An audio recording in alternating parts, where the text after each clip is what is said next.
When sperm whales wash ashore, scientists find something on their skin that stops them.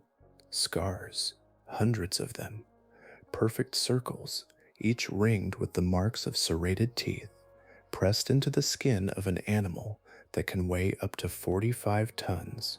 The thing that made those marks is smaller, far smaller, and it is still fighting back hard enough to leave wounds that last for decades. This conflict has been playing out more than a kilometer below the surface of every major ocean on Earth in complete darkness for tens of millions of years. No human being has ever seen it happen from beginning to end. Everything we know comes from scars on whale skin, from the contents of whale stomachs, and from the bodies that washed ashore on both sides. The encounter itself, what it looks like, how long it lasts, how it ends, remains one of the least observed predator-prey interactions on this planet. And the more scientists have studied each animal separately, the stranger the relationship between them becomes. The giant squid has evolved features that make no obvious sense until you place it in the context of this one predator. Features so extreme, so far beyond what any other animal in the ocean has developed, that they only begin to make sense when you understand what has been hunting it in the dark for millions of years. Before we go any further, if you enjoy exploring the ocean's strangest stories with us, take a moment to like and subscribe.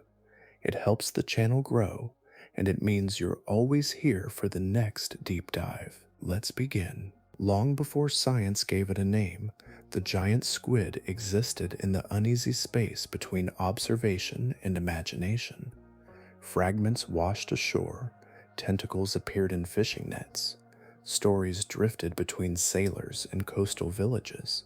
For centuries, the animal seemed less like a living creature and more like a rumor carried by the sea itself.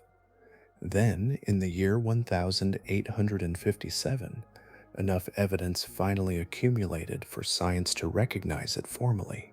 The name Architeuthis ducks entered the record, and one of the ocean's most enduring legends became a documented species. Even now, the reality of the animal feels strangely disproportionate to the world it inhabits. It is the largest known invertebrate on Earth, an animal without bones, without a spine, without any internal skeleton at all, yet capable of reaching extraordinary dimensions in the darkness below. At the center of its body lies the mantle, a thick muscular structure that houses nearly all of its vital organs. This mantle is not passive tissue. It is a powerful engine capable of contracting with remarkable force to drive the animal through the water. Extending outward are 8 arms, each lined with suckers, ringed by serrated teeth formed from chitin, the same durable material found in insect exoskeletons. Beyond those arms stretch 2 even longer feeding tentacles, specialized tools that can extend roughly 10 meters through the water to seize prey before pulling it inward. Everything converges toward a single point. Hidden within the center of the arm crown sits a hard beak, curved and sharp like that of a parrot. It is one of the few parts of the animal capable of surviving digestion inside a predator's stomach. For the squid itself, the beak serves as the final instrument in the act of feeding, slicing prey into pieces that can be consumed in the darkness. Popular culture often inflates the giant squid into something larger than reality. The real measurements are impressive enough without embellishment. Most individuals are thought to fall between 3 and 9 meters in total length. The largest confirmed specimens reach approximately 13 meters. Weight can approach 275 kilograms, enormous by any standard, yet still a biological animal shaped by the same physical limits that govern every other living thing. What makes the giant squid remarkable is not simply its size, it is the way that size moves. The deep ocean is often imagined as a realm of slow drifting creatures suspended in darkness. The giant squid does not fit that image. It is an active predator. Deep-sea fish disappear into its grasp. Smaller squid become prey. It accelerates through the water with bursts of speed, pursues targets rather than waiting passively for them, and possesses enough strength to leave lasting marks on an animal many times larger than itself. For a long time, scientists wondered whether giant squid found in different oceans represented multiple species. Their range is vast, spanning enormous distances across the planet. Genetic analysis published in the year 2020 revealed a different picture. Giant squid from separate ocean basins showed surprisingly little variation. Across the world, they belong to a single global species, sharing essentially the same biology, the same architecture, and the same limitations. Their preferred habitat lies hundreds of meters below the surface, typically between 300 and 1,000 meters deep. They inhabit oceans across the globe, absent only from the coldest polar waters. There, beneath the reach of ordinary sunlight, they occupy a realm where few animals grow large enough to challenge them, and for almost everything that lives at those depths, the giant squid is simply too much to confront. Too large, too fast, too heavily armed, too deep within the ocean's hidden layers.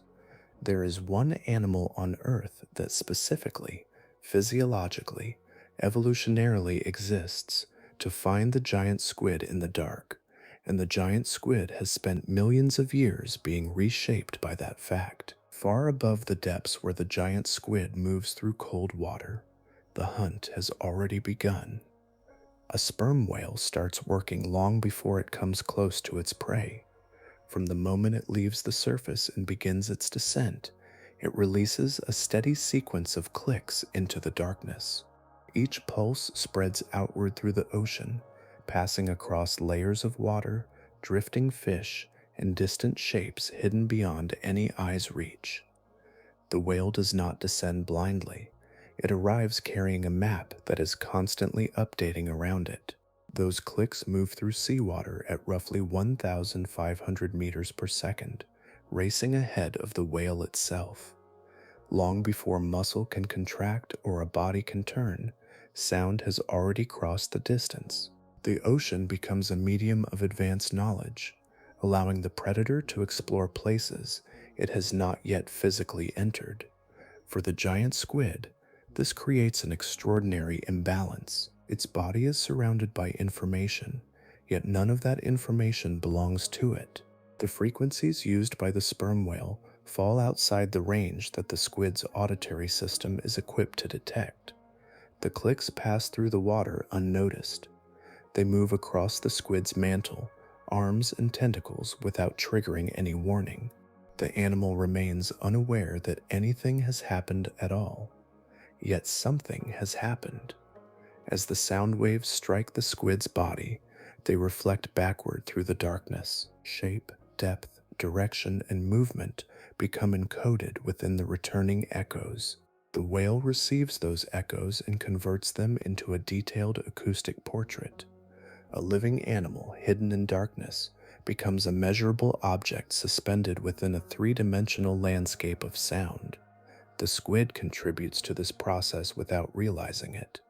Every movement of its body, every slight change in orientation, every shift through the water creates new information for the approaching whale.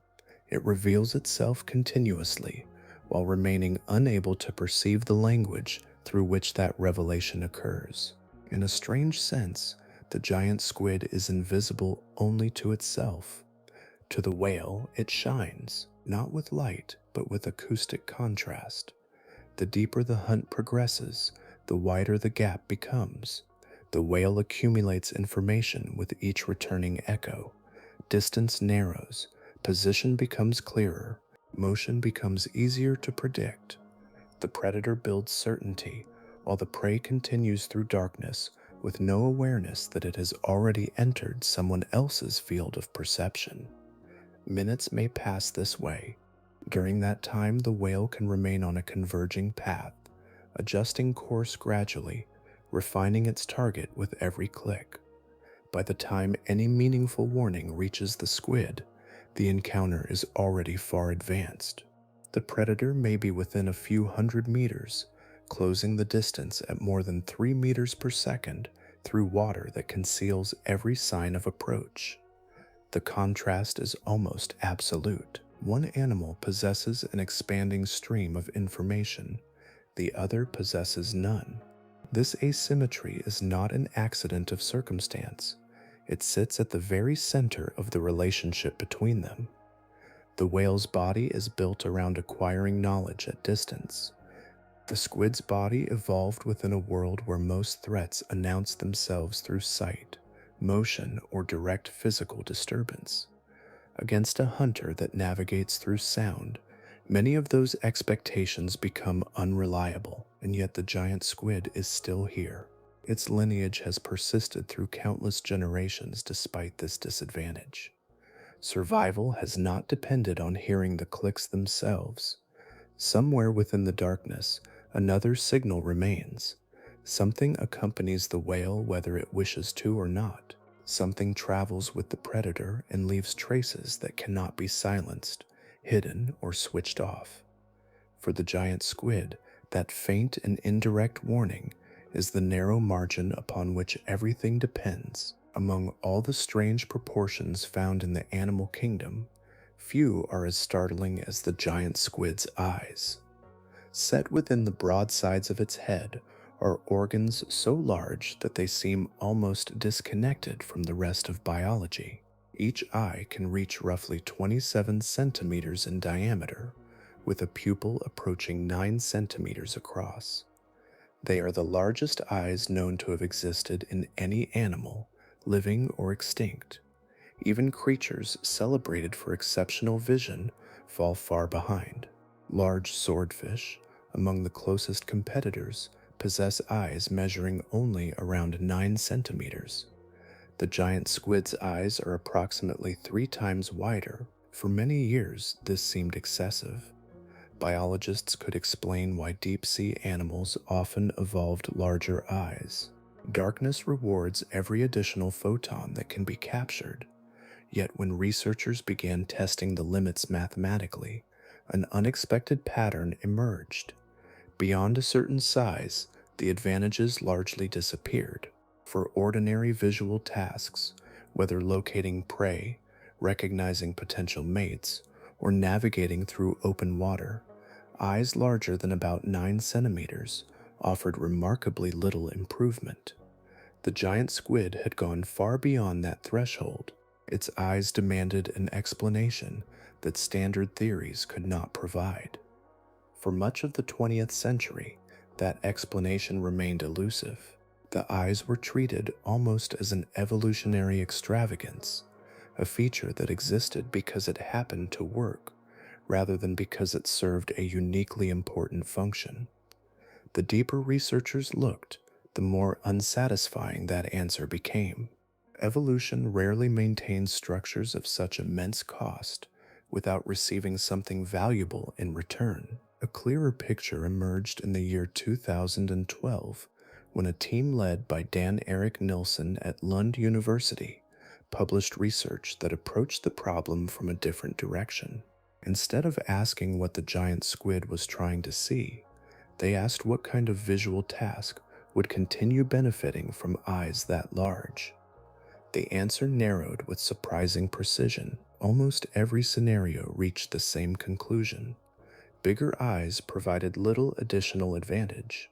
Only one category remained exceptional: detecting very large objects moving through extremely dark water continued to reward increasing eye size long after every other benefit had plateaued. Not prey, not rivals, not mates, predators, more specifically, sperm whales. The deep ocean is often imagined as completely black, yet darkness there is rarely absolute. Countless microscopic organisms drift through the water, many capable of producing their own faint light. These bioluminescent plankton remain invisible most of the time, suspended quietly in the vast water column.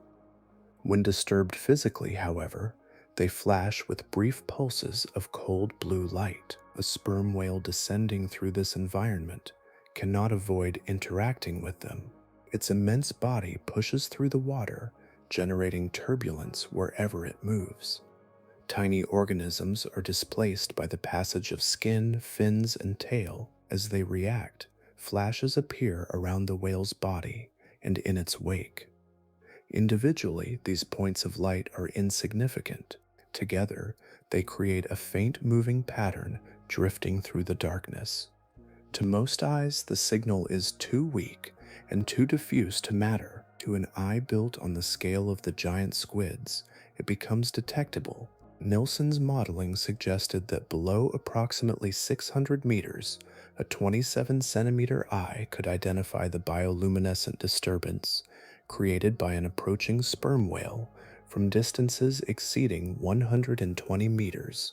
Through water that appears completely black to human observers, the squid gains access to a subtle warning system written in scattered flashes of living light. The implication transformed the way scientists viewed the animal. Its most extraordinary feature was not designed primarily to help it hunt.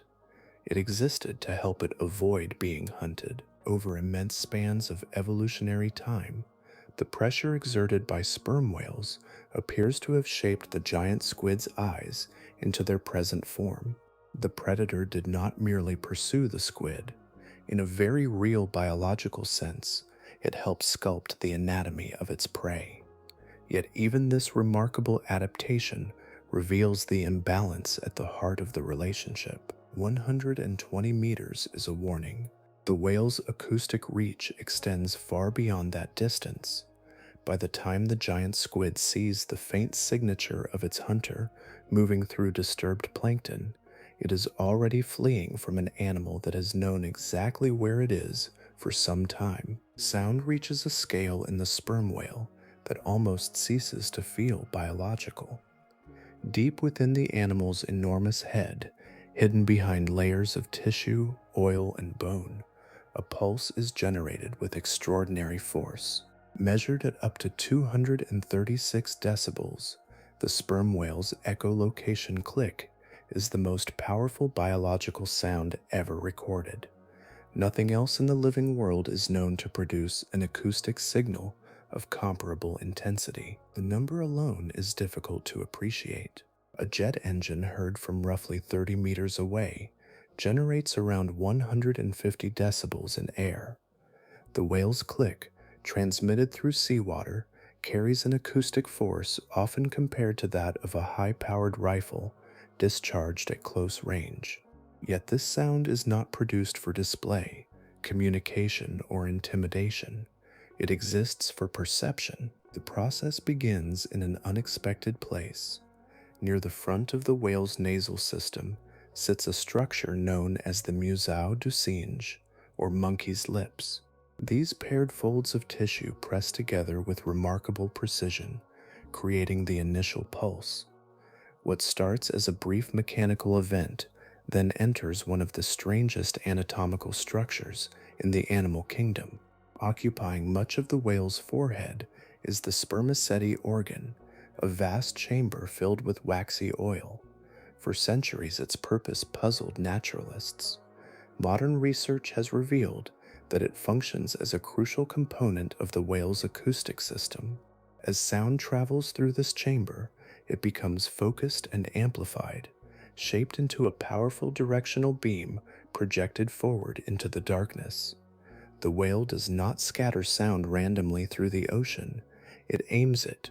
Each click becomes a narrow shaft of information extending through the water ahead. Fish, squid, and distant features of the environment reflect portions of that sound back toward its source. The returning echoes carry subtle details about shape, size, distance, and movement. Receiving those echoes requires another unusual adaptation. Rather than collecting sound through external ears, the sperm whale uses its lower jaw. Fatty tissues embedded within the jaw conduct vibrations inward, channeling acoustic information directly toward the inner ear. The entire front portion of the animal functions as an integrated sensory instrument, a living sonar array assembled from flesh, oil, and bone. The result is a system of astonishing reach.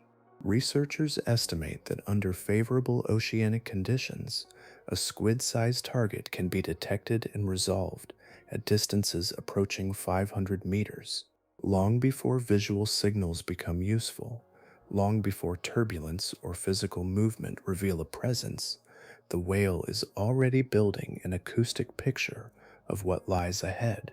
Compared with the warning available to the giant squid, the difference is immense. Yet the clicks themselves are not delivered in a single unchanging rhythm. During descent, the whale often emits regularly spaced pulses, separated by relatively long intervals. These clicks function as broad surveys, mapping large volumes of water and searching for potential targets.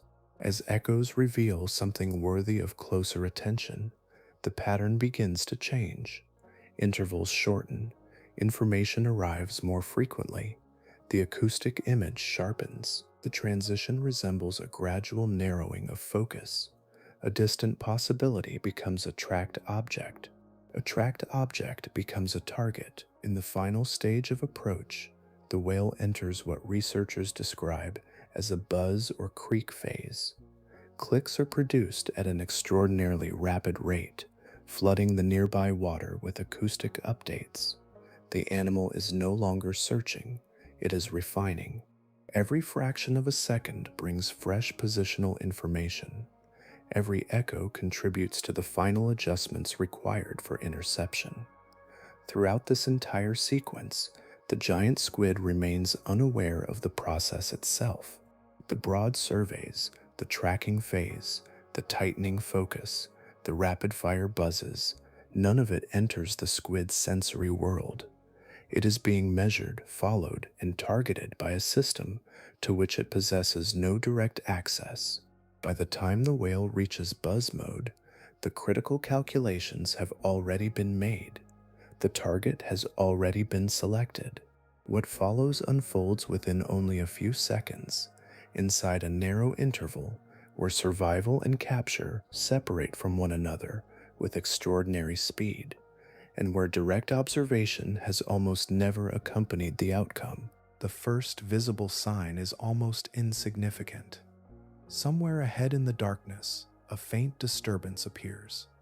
Tiny points of blue light flicker briefly through the water, not as a continuous glow, but as scattered traces moving together through the deep. To the giant squid, this pattern carries a meaning refined across immense spans of evolutionary time. The source may still be distant, but distance is no longer safety. Within the squid's body, the response begins immediately. The signal does not wander through layers of deliberation. It does not pause for analysis. Instead, it enters one of the most remarkable structures ever discovered in an invertebrate nervous system, the giant axon. This enormous nerve fiber first became famous among neuroscientists because of its unusual size. Large enough to study directly with early instruments, it helped reveal some of the fundamental principles of how nerve cells transmit information. For the squid itself, however, the giant axon serves a far more urgent purpose. It provides speed. When danger is detected, the signal races along this pathway with exceptional efficiency, bypassing much of the processing that would otherwise slow the response. The command moves directly toward the powerful muscles of the mantle. The interval between detection and action becomes extraordinarily brief. What follows unfolds in less than a second. The mantle contracts as a single coordinated unit. Muscular walls compress the internal cavity with tremendous force, expelling a concentrated jet of water through a narrow structure called the siphon. Newtonian physics takes over immediately. Water rushes one way, the squid surges the other. The movement is abrupt, forceful, and precise. Unlike many simple propulsion systems, the siphon is not fixed in one direction. It can be rotated and adjusted, allowing the squid to alter its trajectory even while accelerating. A rapid escape does not necessarily mean a straight escape. Direction can change, angles can shift. The animal can redirect itself through the water with surprising agility. Researchers have identified multiple patterns within this escape behavior. Sometimes, the squid produces short, rapid bursts. These pulses generate tightly organized vortex rings, compact structures of spinning water that maximize acceleration and allow the animal to gain distance quickly. In other circumstances, the squid relies on longer, more sustained jets, sacrificing some initial explosiveness in exchange for continued speed over a greater distance. The transition between these strategies can occur rapidly. The animal is not limited to a single mode of movement. It adjusts according to circumstance, drawing on different forms of propulsion as conditions demand. At the same time, another defense enters the water. Dark fluid pours outward from specialized ink sacs. Yet this release is more sophisticated than a simple cloud. Under the right conditions, the ink can organize into a structure known as a pseudomorph. Rather than dispersing immediately, it retains a coherent shape for a short period, forming an object that roughly resembles the body of the squid itself. To a visually hunting predator, the effect can be remarkably effective. The decoy lingers. The real animal departs. For countless generations of cephalopods, this strategy has helped create confusion during critical moments.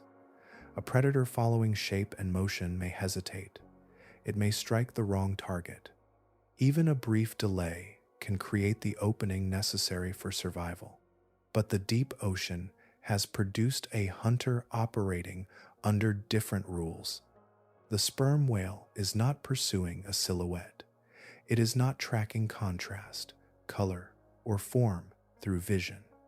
Its primary perception arrives through echoes returning from the surrounding water. The pseudomorph possesses appearance, but appearance is not the language the whale relies upon. The ink hangs suspended behind the fleeing squid. The whale's acoustic pulses pass directly through the dark cloud and continue outward. Echoes return from the moving animal itself. Position remains clear. Direction remains clear. The target remains clear. One of the most refined visual decoys ever evolved by an invertebrate becomes largely irrelevant in the face of a predator that hunts through sound. The squid reacts with extraordinary speed. Its nervous system performs exactly as evolution shaped it to perform. Muscles fire. Water erupts backward. Ink fills the surrounding darkness. And still, in the acoustic world occupied by the whale, almost nothing important has changed. The squid has used its best weapon, and the whale did not notice. There comes a point when movement is no longer enough. The rapid bursts of propulsion have spent their force. Distance has narrowed. The vast machinery of sound that guided the whale through the darkness has completed its work. In these final moments, the giant squid abandons strategies built around escape and turns to something far older and simpler. It grabs hold. For an animal often described through its size, this is a surprisingly intimate act. There is no charge across open water, no dramatic collision visible beneath sunlight. Instead, two enormous bodies meet in darkness, and the squid reaches with everything it possesses. Its 8 arms and 2 feeding tentacles are lined with structures that appear deceptively simple at first glance. Each sucker forms a powerful gripping surface, but around the rim sits a ring of serrated teeth made from chitin, the same resilient material that forms the squid's beak and the external armor of countless arthropods. These teeth transform every point of contact into something more than adhesion. When the squid secures a grip, those rings bite. Arms coil around whatever part of the whale is available: the side of the head, the lower jaw, the face, the body. Precision is no longer the objective. Contact itself becomes the objective. Muscular limbs tighten with immense force, and hundreds of suckers press into living flesh simultaneously. The whale outweighs the squid by an astonishing margin. A large giant squid may approach 275 kilograms. A mature sperm whale may weigh 45 tons. The imbalance is so extreme that the outcome is rarely in doubt. This is not a contest in which the squid can overpower its opponent. Yet power is not the same thing as consequence. As the suckers clamp down, the serrated rings cut into skin thick enough to withstand life in the deep ocean. Circular wounds form across the whale's body. Tissue tears. Blood enters the surrounding water. Even after the encounter ends, the marks remain. Over time, those wounds heal into scars. Many persist for decades. Some reach roughly 10 centimeters in diameter, preserving with remarkable fidelity the shape of the structures that created them. The circles seen on stranded sperm whales are not random blemishes. They are direct impressions left by individual giant squid during individual encounters, each one recording a brief moment of resistance deep below the reach of sunlight. Near the center of the arm crown lies another instrument of last resort. The beak, hidden among the limbs, is compact, curved, and extraordinarily strong. During ordinary feeding, it slices through fish, squid, and other prey with ease. In close contact with a whale, it can become a weapon. A well-placed bite may inflict genuine injury, particularly around softer tissues of the face or jaw.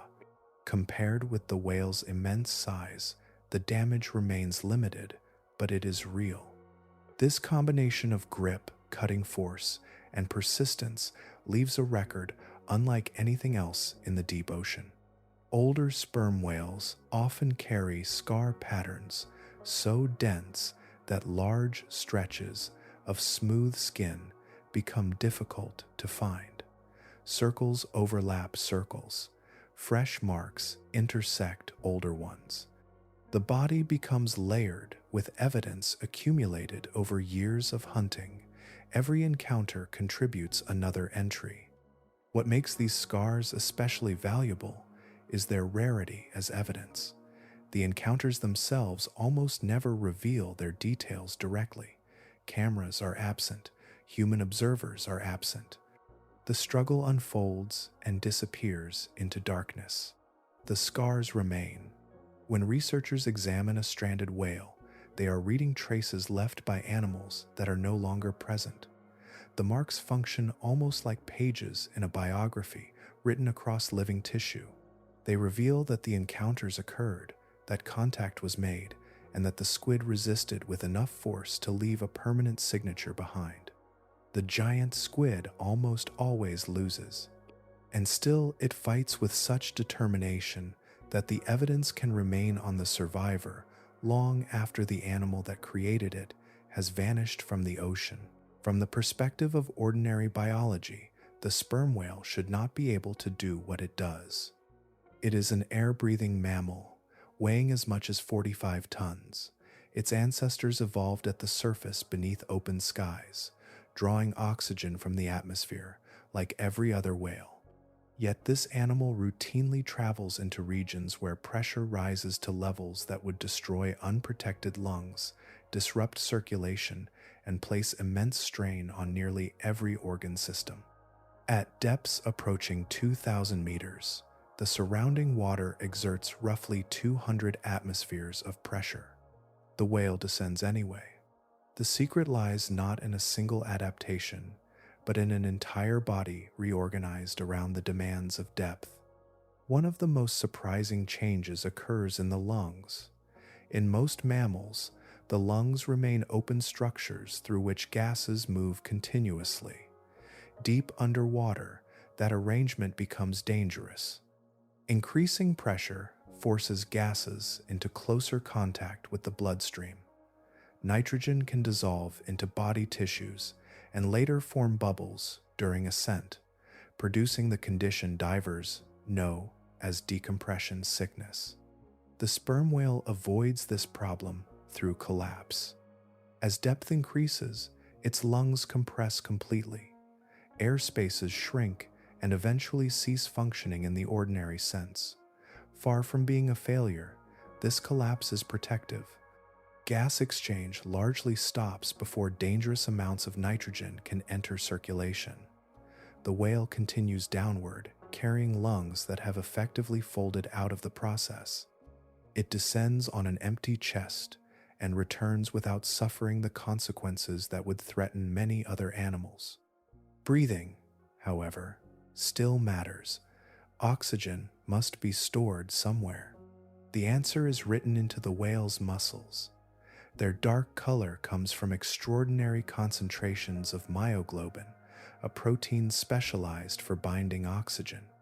While human muscles contain relatively modest reserves, sperm whale muscles function almost like vast internal reservoirs. Oxygen can be packed into tissue and carried deep below the surface, long after the last breath has been taken. Much of the fuel sustaining the dive travels not in the lungs, but within the flesh itself. As the descent continues, the whale begins conserving those reserves with remarkable discipline. Its heart slows dramatically through a process known as bradycardia. Beats become less frequent. Circulation changes.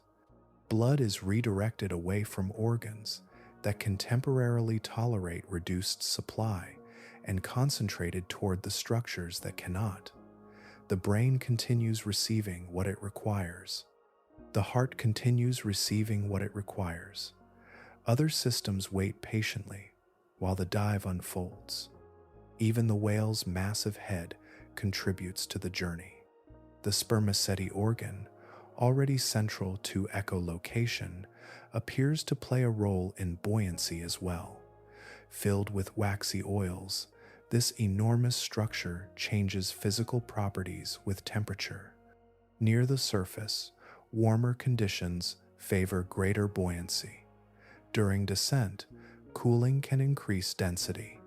The effect helps the whale sink more efficiently, reducing the amount of active swimming required. Rather than constantly forcing itself downward through muscular effort, the animal can allow physics to share part of the work. Hidden throughout the body are additional refinements. Networks of blood vessels known as rete mirabilia weave through tissues like intricate biological circuitry. These structures act as counter-current heat exchangers, helping regulate temperature while maintaining efficiency in cold environments. Researchers also suspect they may assist in managing dissolved gases, providing another layer of protection against the hazards of pressure. Together, these adaptations produce capabilities that seem almost implausible. Confirmed dives have exceeded 3,000 meters. Documented dive durations have stretched beyond 90 minutes. During those long descents, the whale operates according to physiological rules very different from those governing life at the surface. None of these traits evolved in isolation. The collapsing lungs, the oxygen-rich muscles, the slowed heartbeat, the modified circulation, the wax-filled forehead, the intricate vascular networks, each adaptation contributes to the same objective. Each solves a different problem presented by the deep ocean. Taken together, they reveal something remarkable about the relationship at the center of this story. The sperm whale is not simply an animal capable of reaching the depths where giant squid live. Its entire body has been shaped around that destination. Every major system participates in the descent. Every major system bears the signature of life spent pursuing prey far below the reach of sunlight. This is not merely a whale that hunts giant squid. It is a machine built to reach them. A single encounter can feel enormous when viewed in isolation. One whale, one squid, a brief struggle hidden within cold water. The mind naturally gravitates toward individual stories, toward singular moments carrying the weight of a legend. Yet the reality of this relationship becomes far stranger when the scale expands beyond a single hunt and begins to encompass an ordinary day in the life of a sperm whale. Researchers have pieced together that larger picture using a combination of stomach content analysis, acoustic recordings, and electronic tags attached to living whales. The resulting image is startling in its consistency. A foraging sperm whale may attempt somewhere between 100 and 500 prey captures during a single day. Not over a season, not over a year. Within the span of one ordinary cycle between sunrise and sunrise, the rhythm is almost mechanical. A whale descends into the depths and remains below for roughly 30 to 60 minutes, moving through dark layers of water while continuously searching for prey. Eventually, it returns to the surface, replenishes oxygen stores, and rests for approximately 10 minutes. Then it descends again. The pattern repeats over and over, day after day, year after year. Much of the animal's existence unfolds far beneath the world, visible from a ship's deck. More than half of its life is spent below 200 meters, immersed in an environment where sunlight has largely disappeared and sound has become the dominant source of information. During these hours, the whale is almost constantly clicking, almost constantly evaluating echoes, almost constantly moving from one target to the next. Seen from this perspective, the relationship between sperm whales and giant squid changes shape. The image of a mythical confrontation between titans begins to dissolve. What emerges instead is something continuous, a vast biological process operating across entire oceans, countless whales conducting countless hunts through immense volumes of water every day. The activity is so widespread that no individual encounter can truly stand apart from the larger pattern. The annual estimates help illustrate the scale. Scientists calculate that sperm whales collectively consume somewhere between 4.3 million and 131 million giant squid each year. Spread across the calendar, those figures correspond to roughly 11,000 to more than 350,000 squid consumed every day. Distributed further across the hours of the day, the result is remarkable. At this very moment, while waves cross the Pacific, while storms drift across the Atlantic, while night settles over one hemisphere and dawn arrives on another, these hunts are occurring continuously. Deep below shipping routes and coastlines, somewhere in the darkness, whales are descending and squid are attempting to evade them. The mechanics of capture contain another surprise. The sperm whale possesses impressive teeth, particularly along the lower jaw. For centuries, those teeth encouraged images of a predator seizing prey through biting force. Modern evidence suggests a different reality. Many sperm whales rely primarily on suction feeding. By rapidly expanding portions of the mouth and throat, they generate a powerful vacuum that draws prey inward. Support for this interpretation comes from unusual individuals discovered by researchers. Some whales with severely damaged or deformed jaws, animals that would appear poorly equipped for grasping prey conventionally, have nonetheless been found with full stomachs. Their success indicates that the teeth themselves are not the principal instrument of capture. The decisive force is often the sudden movement of water. Prey that has already been tracked, approached, and targeted can be pulled inward with extraordinary efficiency. Placed within this broader context, even the scars covering older whales begin to look different. They remain evidence of resistance, but they no longer resemble rare marks earned during a legendary duel. Instead, they resemble the accumulated traces of repetition, small records left behind by an occupation practiced relentlessly in darkness. The circles etched into whale skin are not monuments to exceptional days. They are wear marks from a job performed every day of a very long life. The place where this relationship unfolds was once thought to be a refuge. Far below the bright layers of the ocean lies a vast vertical world divided into regions that receive little or no sunlight. Beyond roughly 200 meters, the mesopelagic zone begins. Here, daylight weakens into a dim blue twilight. Shapes lose their edges, colors fade. As depth increases, the last traces of sunlight disappear entirely. Deeper still lies the bathypelagic zone. Beyond approximately 1,000 meters, darkness becomes permanent. No sunrise reaches these waters. No season changes the light. Pressure exceeds 100 atmospheres, compressing every exposed surface. Temperatures hover close to freezing, typically between 2 and 4 degrees Celsius throughout the year. For countless organisms, this environment appears hostile. Yet, across evolutionary time, it has also offered opportunity. One of the most striking patterns observed in deep-sea life is a phenomenon known as deep-sea gigantism. Again and again, invertebrates living at great depths grow far larger than their relatives inhabiting shallower waters. Giant isopods resemble oversized versions of common woodlice. Enormous sea spiders stride across the sea floor. Certain squid achieve dimensions unimaginable among their near relatives closer to the surface. Several forces appear to contribute to this tendency. Cold temperatures, slow metabolism, allowing growth to continue over longer periods. Food often arrives unpredictably, favoring larger bodies capable of storing energy and enduring long intervals between meals.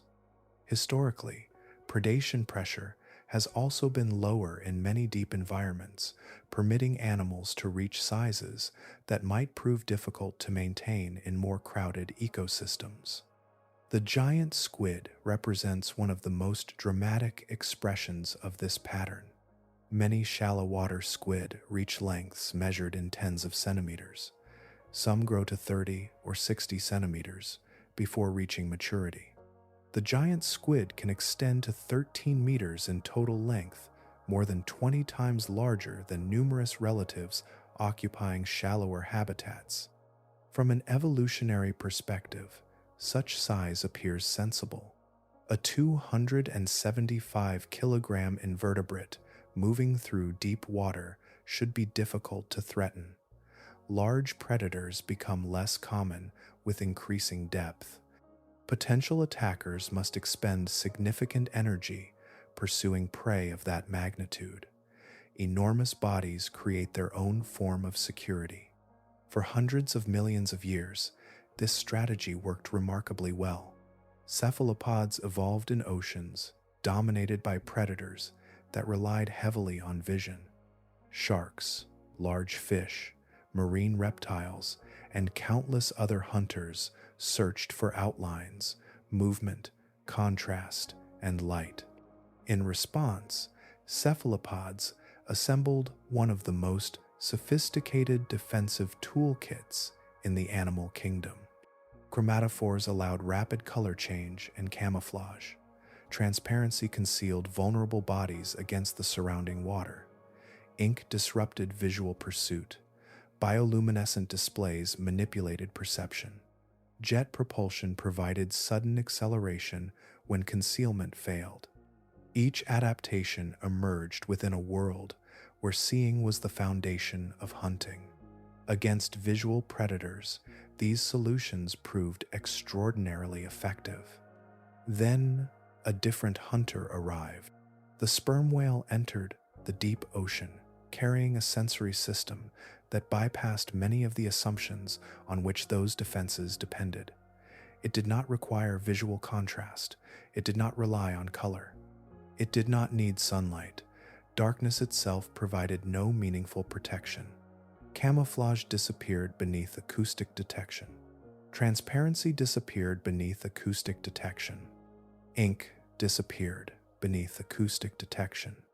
The enormous evolutionary archive accumulated across more than 530 million years remained useful against many threats. Yet one predator moved outside the rules under which those adaptations had evolved. The irony runs through the entire relationship. Depth had once offered protection. Retreating farther from the surface reduced danger. The giant squid occupied regions where relatively few animals could follow. But the sperm whale gradually acquired the ability to descend into those same waters. The sanctuary became accessible. The refuge became reachable. What had been selected as safety transformed into a hunting ground. Even size participated in the reversal. The giant squid's immense body protected it from smaller predators, reduced vulnerability, and allowed dominance within its own environment.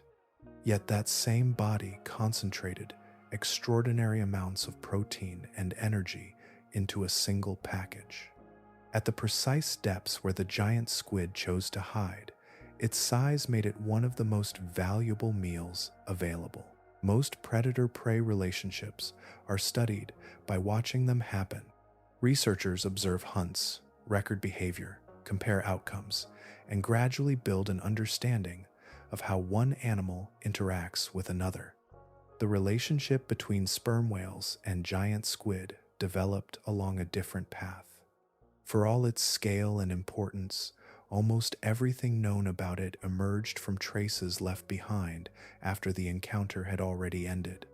The most important trace is surprisingly small. At the center of every giant squid sits a hard chitin beak, compact enough to fit within the arm crown, yet strong enough to slice through prey. When a sperm whale consumes a squid, nearly everything else disappears. Muscle tissue breaks down. Organs digest, tentacles vanish, soft structures are reduced and absorbed. The beak remains. Its material resists digestion so effectively that it can persist inside the whale long after the rest of the animal has been processed. Over time, these beaks accumulate within the stomach and forestomach, forming a durable archive of feeding history carried inside the predator itself. When scientists examine stranded whales, they often discover collections of beaks representing years of hunting activity. Each one belonged to an individual animal. Each one records a successful encounter that no human witnessed. The diversity hidden within those collections can be remarkable.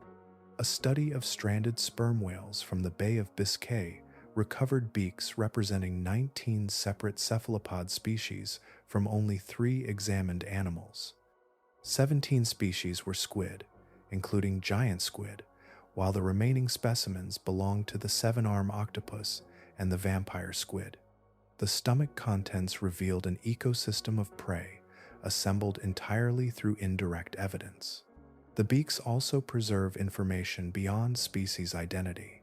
Researchers can estimate body size by measuring specific features of the beak itself. Tiny differences in dimensions correspond to large differences in the size of the original animal. Through these measurements, scientists have reconstructed the approximate scale of squid consumed by whales long after the hunt occurred. One of the largest beaks ever recovered from a sperm whale's stomach possessed a lower rostral length of 49 millimeters. Based on established relationships between beak size and body mass, the squid that carried it may have weighed somewhere between 600 and 700 kilograms. That estimate places it well above the average size of a mature giant squid. Evidence like this reveals an important pattern. Sperm whales are not simply consuming juveniles or weakened individuals. They regularly target large, fully developed animals occupying the upper range of the species.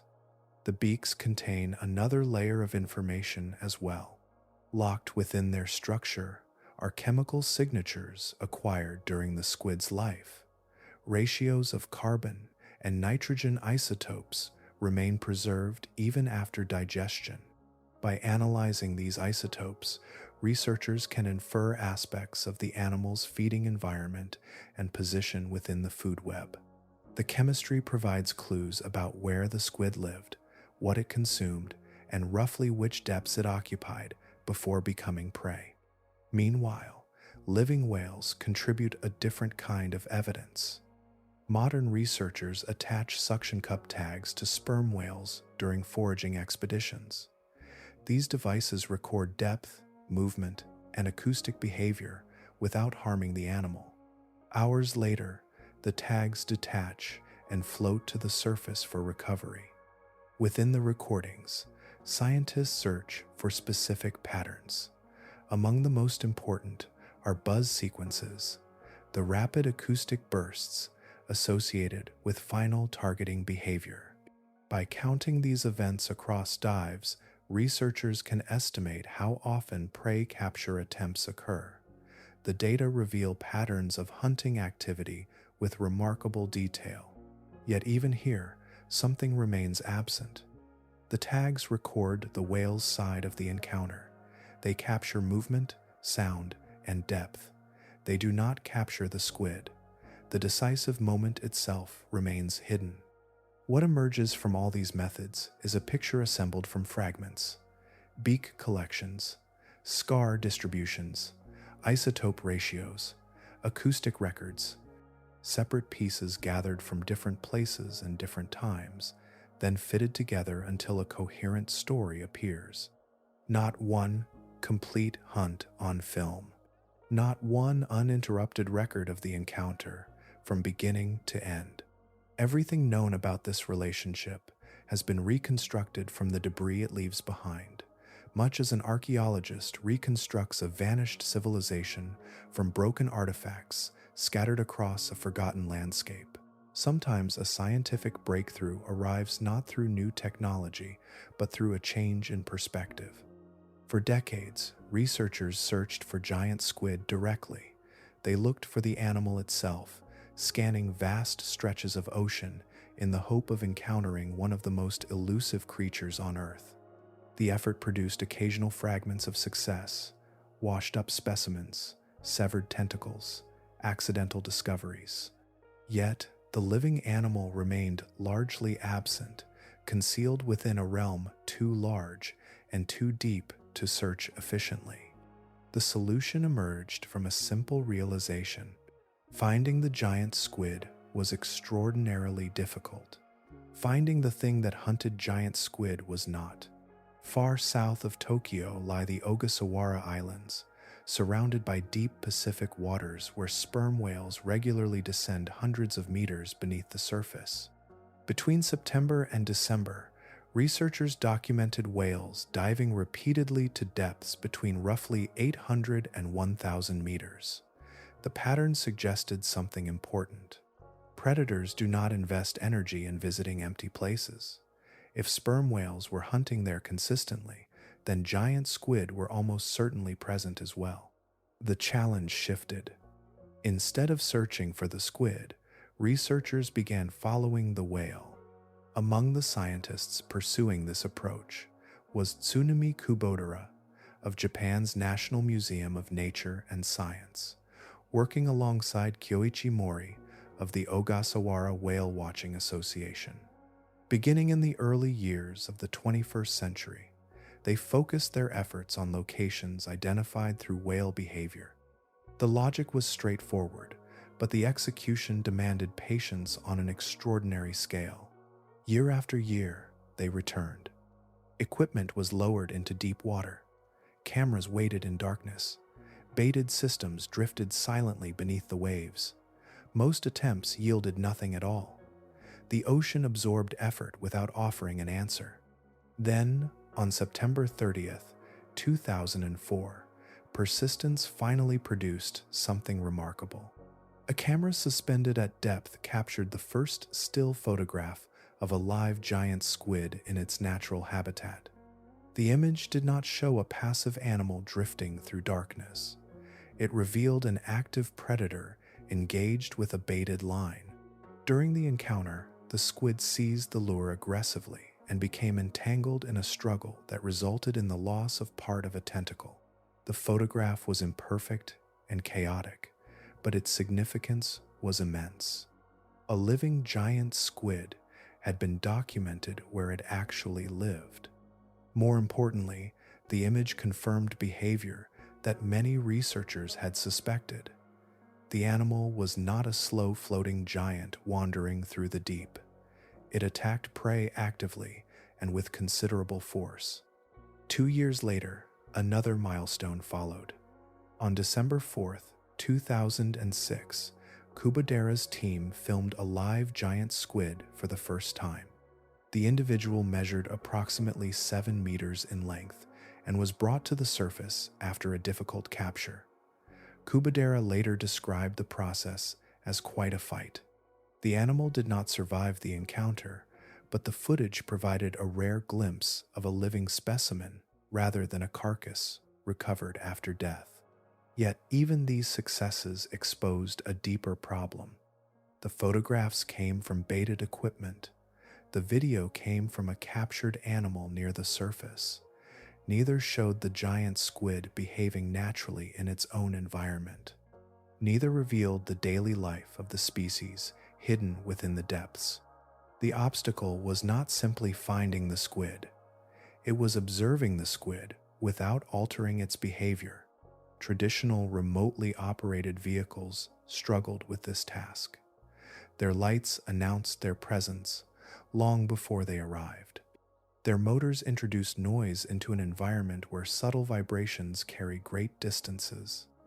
Bait often attracted smaller creatures first, creating disturbances that could influence everything arriving afterward. The very tools designed to observe the deep ocean were interfering with the thing they hoped to study.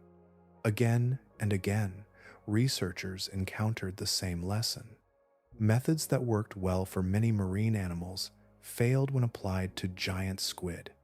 The species seemed almost uniquely resistant to observation. Every conventional assumption about underwater exploration required reconsideration.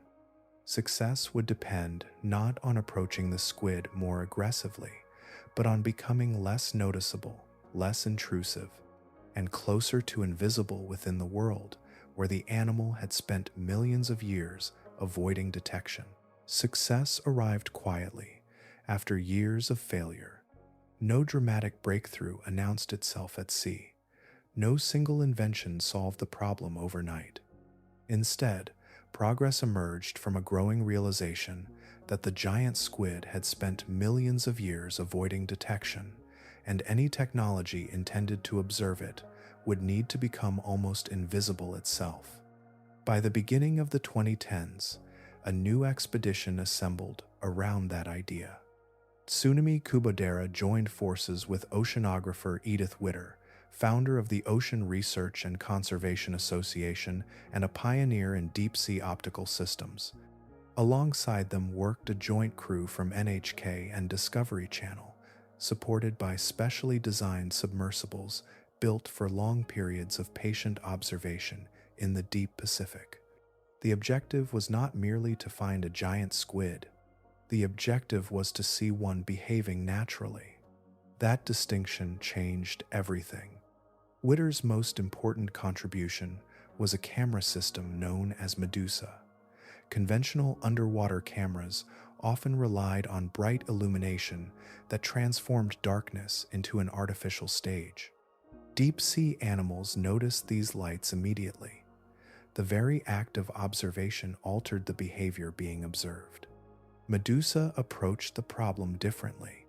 The system operated using near-infrared wavelengths, a form of light effectively invisible to giant squid.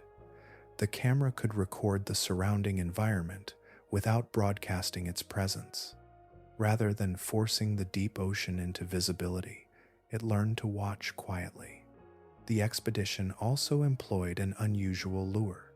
Known as the electronic jellyfish, or e-jelly, the device reproduced patterns of bioluminescent distress signals generated by certain jellyfish during attacks.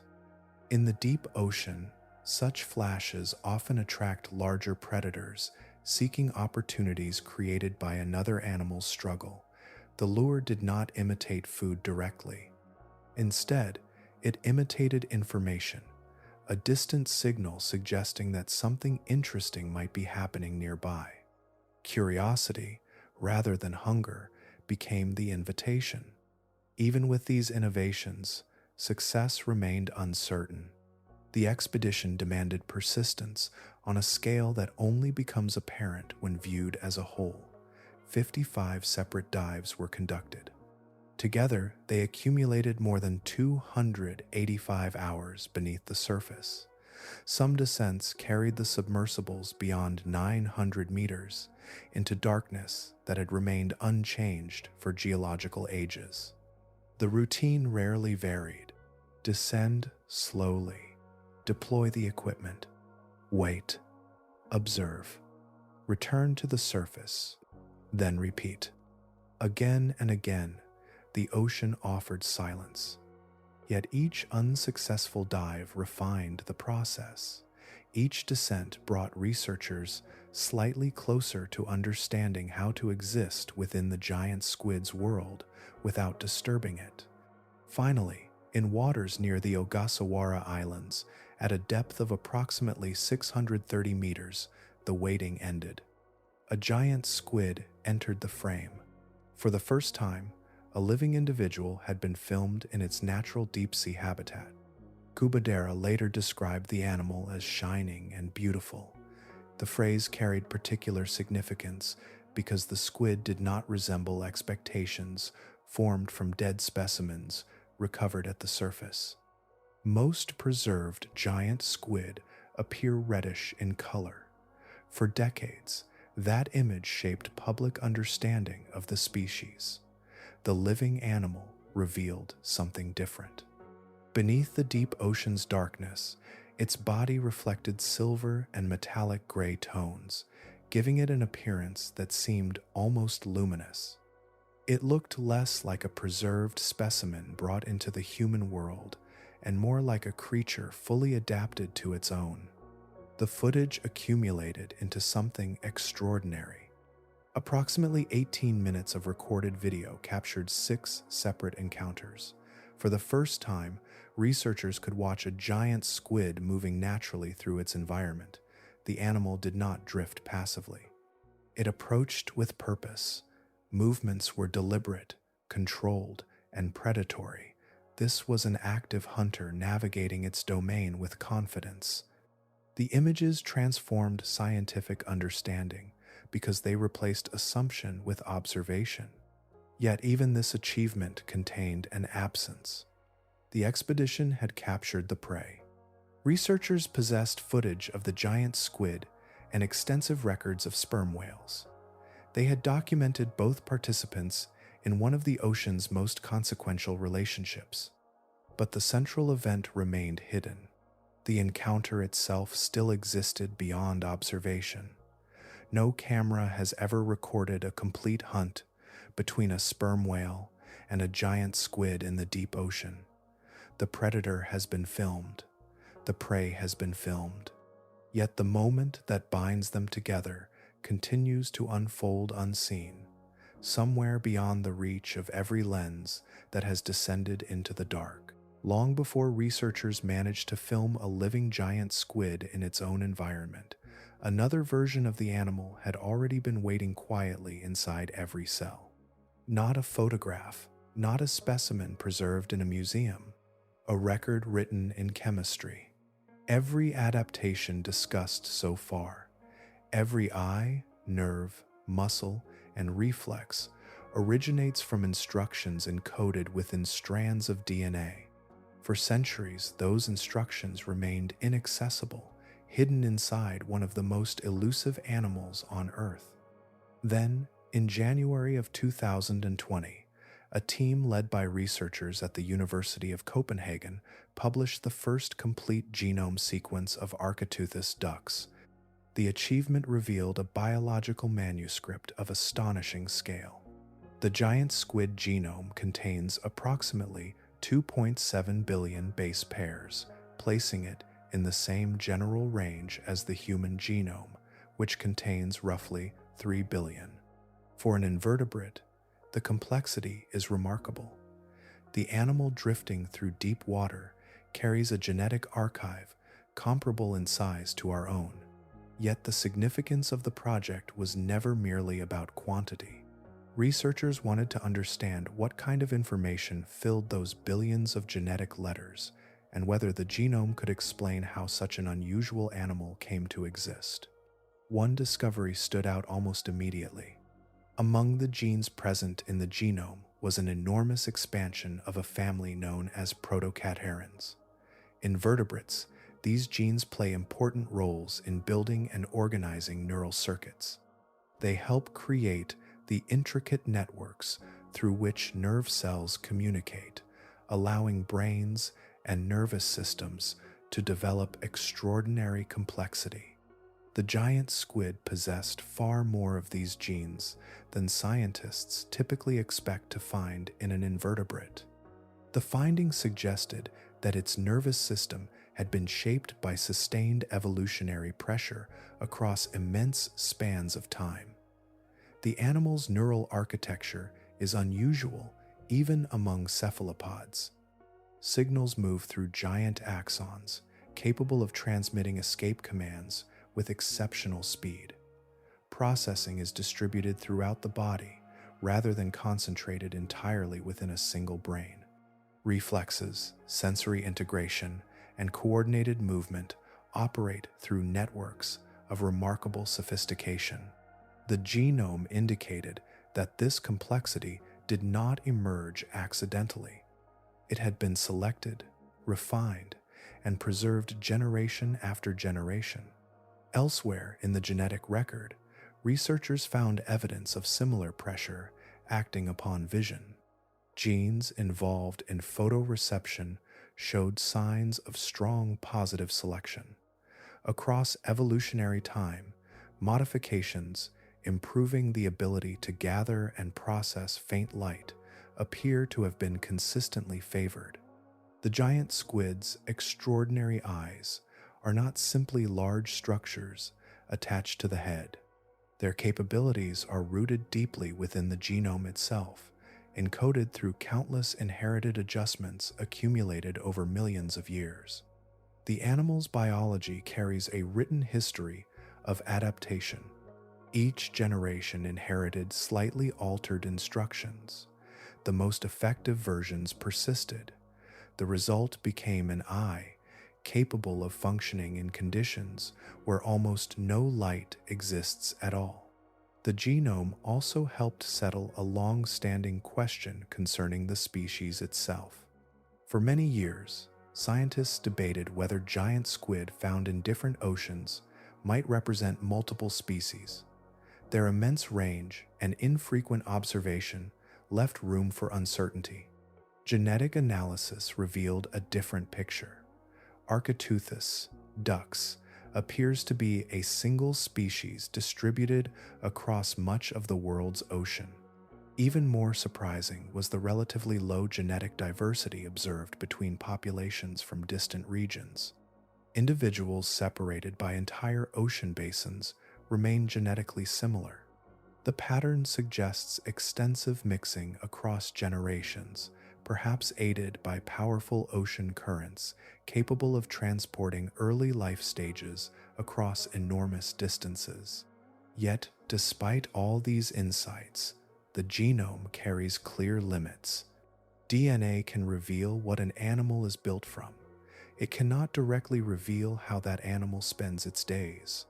The sequence offers no confirmed answer for reproduction, no direct account of mating behavior, no clear description of larval development. No evidence revealing whether giant squid live entirely alone or interact with members of their own species in ways that have never been observed.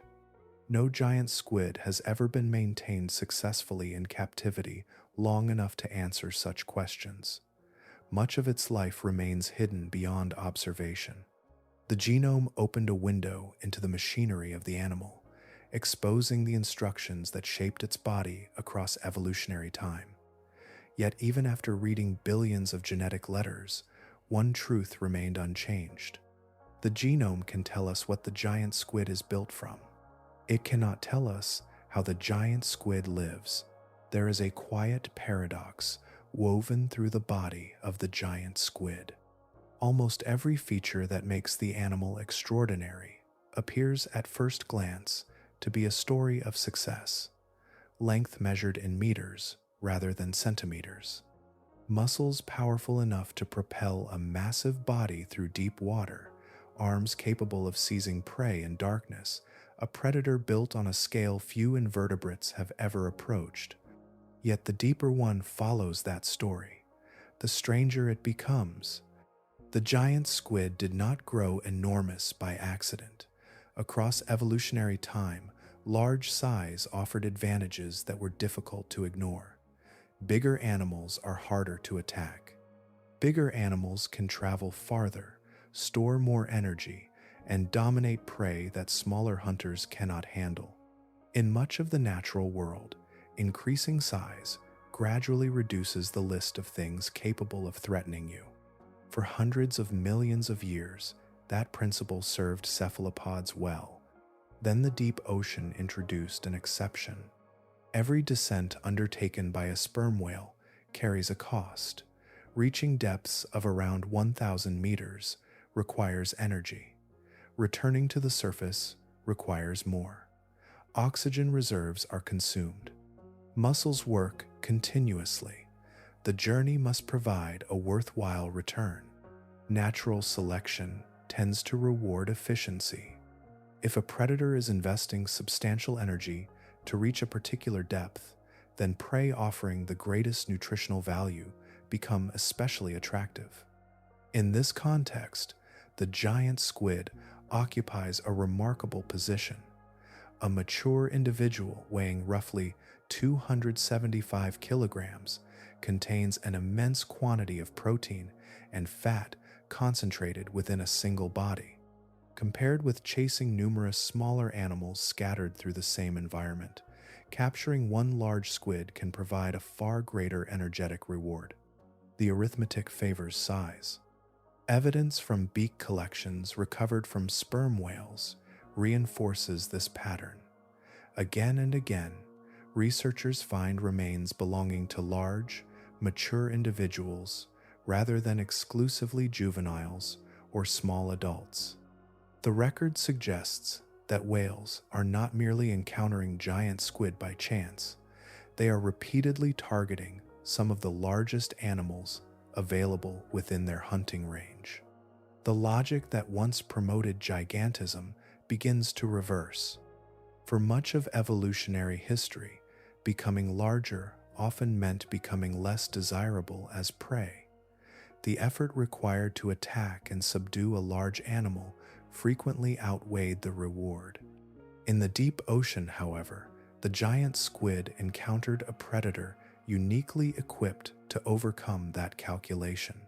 Its size ceased to be a deterrent. Its size became an incentive. The irony extends beyond body mass alone. The long arms that evolved to seize struggling prey now serve another purpose during the final moments of an encounter. Wrapped around the body of a whale, those same arms become instruments of resistance, pressing rings of serrated suckers into thick skin and leaving marks that may persist for decades. The transformation is subtle but profound. Structures originally refined for hunting are repurposed for survival. The same pattern appears in movement. Jet propulsion evolved as a means of pursuing prey and navigating the deep ocean efficiently. During a whale attack, that system becomes an escape mechanism. Muscles built for predation suddenly serve flight. Speed becomes a defensive resource rather than an offensive one. Again and again, the giant squid turns its hunting toolkit backward. Every major adaptation acquires a second role. Yet most of those adaptations emerged within an evolutionary landscape shaped by different pressures. They helped the squid become one of the dominant predators of its environment. They allowed it to hunt successfully, grow successfully, and survive successfully against a wide range of threats. What they did not do was solve the problem posed by the sperm whale. That distinction matters. The giant squid remains an impressive predator precisely because its body reflects millions of years of successful evolution. Its size, strength, nervous system, and sensory capabilities all testify to that success. The animal did not become enormous because it was failing. It became enormous because the strategy worked. The paradox is that those same achievements created an animal rich in energy, easy to value, and impossible for the deep ocean's greatest hunter to ignore. Seen in that light, the giant squid's body becomes something more than a collection of adaptations. It is a monument to millions of years of successful predation, and at the same time, a demonstration that those very adaptations remain insufficient against the one animal that evolved specifically to circumvent them. A footprint in wet sand records only one side of a journey. To understand where it came from, it is necessary to imagine the forces that created it, the weight pressing downward, the surface yielding beneath it, and the countless steps that came before. Evolution often works in much the same way. A modern animal is not simply a collection of traits. It is a record of pressures accumulated across immense spans of time. In 2024, marine ecologists Henk Jan Hoving and Fleur Visser offered a formal framework for understanding the relationship between sperm whales and deep-sea cephalopods. Writing in limnology and oceanography letters, they described it as one of the most intense evolutionary arms races on Earth. The phrase carries a specific meaning. An evolutionary arms race occurs when adaptations in one species create selective pressure in another. The second species responds with counter-adaptations. Those changes then alter the pressures acting on the first species, encouraging further modifications. The cycle repeats across generations, sometimes across millions of years. Each solution becomes the problem that drives the next solution. Viewed through that lens, many features of the giant squid begin to look different. Its immense eyes no longer appear as isolated curiosities. They resemble responses to a particular challenge, gathering enough light to detect the faint disturbances produced by an approaching predator. Its enormous body may partly reflect pressures favoring stronger escape performance in open water. The giant axon system, capable of transmitting signals with extraordinary speed, becomes easier to understand when fractions of a second separate survival from capture. Even the serrated rings surrounding the suckers take on new significance, serving as tools of resistance when all other options have failed. Each adaptation addresses a problem. Each problem originates from a predator capable of operating where few others can. The whale carries its own catalog of responses. Its echolocation system can resolve prey-sized targets at distances far beyond the warning range available to the squid. Its diving physiology permits access to depths approaching 1,000 meters and beyond. The spermaceti organ contributes to efficient movement through the water column. Suction feeding allows the capture of agile prey that might evade a conventional bite. In some populations, researchers have even documented forms of cooperative hunting, adding a social dimension to the pursuit. Neither animal remained static. Each generation inherited the consequences of previous encounters. One of the most intriguing ideas emerging from this field concerns depth itself. The giant squid is commonly associated with waters between roughly 300 and 1,000 meters below the surface. It is tempting to assume that these depths simply represent the ideal environment for the species. Some researchers suspect a more complicated history. According to the depth hypothesis, giant squid may occupy these regions not solely because they are optimal, but because evolutionary pressure gradually pushed them there. As predation intensified in shallower waters, individuals spending more time deeper down may have gained advantages. Over immense stretches of time, populations could have shifted progressively downward. If that happened, the story did not end there. The predator followed. The extraordinary diving abilities of the sperm whale may themselves represent a response to prey, retreating into increasingly inaccessible environments. Deeper squid would favor deeper diving whales. Deeper diving whales would favor squid capable of surviving and escaping at greater depths. Pressure would generate counterpressure. Adaptation would generate adaptation. Across millions of years, bodies would change accordingly. Seen this way, the relationship becomes something more profound than pursuit. The whale may have helped shape the squid's eyes. The squid may have helped shape the whale's lungs. One species exerted pressure, the other responded, then the cycle reversed. Neither animal intended this outcome. Neither understood the process unfolding around it. Yet generation after generation, each became part of the environment experienced by the other. Natural selection acted upon those interactions and slowly translated them into anatomy. The result is a relationship written directly into flesh, nerves, muscles, and senses. What appears at first to be a simple predator and prey story reveals itself as something richer, a biological collaboration conducted without awareness, extending across tens of millions of years. What looks like conflict is also co-authorship, written in living tissue across geological time. For most of this story, the forces shaping the giant squid and the sperm whale have been natural ones.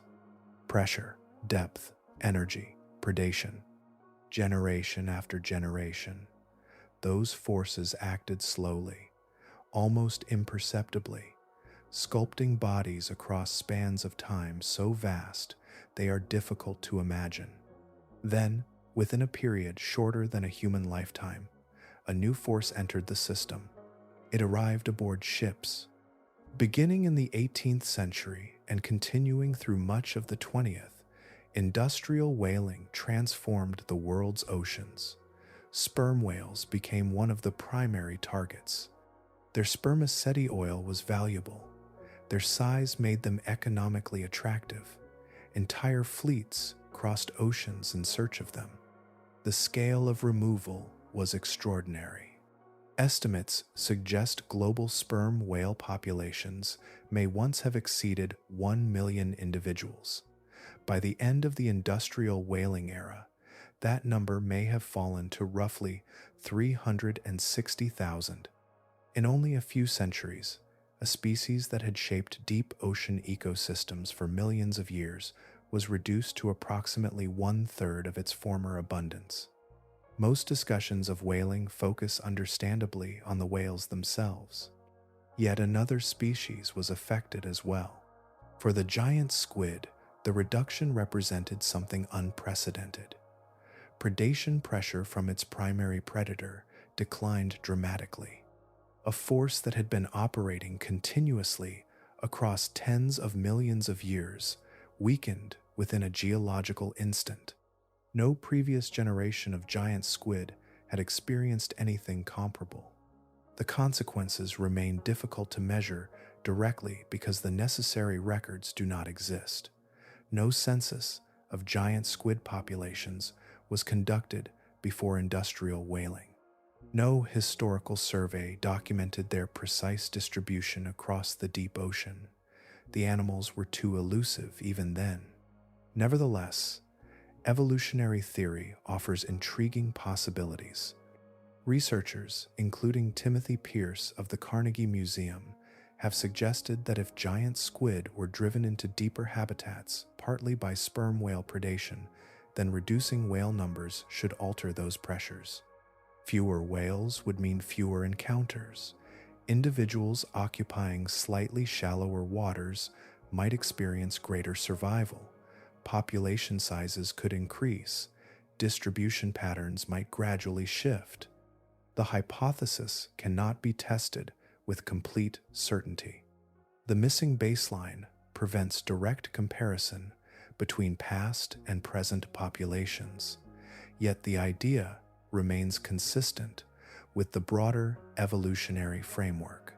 Some researchers have even argued that certain patterns in stranding records may hint at changes in distribution that align with reduced predation pressure. Whether those signals truly reflect such changes remains an open question. What matters is the scale of the disturbance itself. Imagine a relationship operating continuously across millions of years. One species adapts to another. The second responds. Pressures accumulate. Bodies change. Entire biological strategies emerge from that interaction. Then a third participant arrives. Not a predator from the deep ocean. Not a competitor shaped by the same evolutionary dialogue. A species from the surface world, armed with harpoons, engines, and global trade networks. The established balance shifts almost immediately. The arms race does not disappear, but its intensity changes. Today, the situation is different once again. Commercial whaling on sperm whales has largely ended. International protections have been implemented. The species is currently classified as vulnerable by the International Union for Conservation of Nature, yet populations are recovering slowly in many regions. As whale numbers increase, the ecological pressure they exert also returns. If the evolutionary relationship described by marine ecologists is real, then its dynamics may be changing once more. Predation intensity may gradually rise. Distribution patterns may adjust. Selection pressures weakened during the whaling era may strengthen again. The process unfolds too slowly for easy observation. No dramatic moment announces its arrival. Yet the implications are remarkable. Human beings entered an evolutionary interaction that had already been operating for tens of millions of years. Within roughly 2 centuries, we reduced one participant to a fraction of its former abundance. We altered pressures that had helped shape bodies, behaviors, and ecosystems across geological time. Then, for the most part, we moved on. The relationship persisted. The deep ocean continued its work. Whales still hunted. Squid still fled.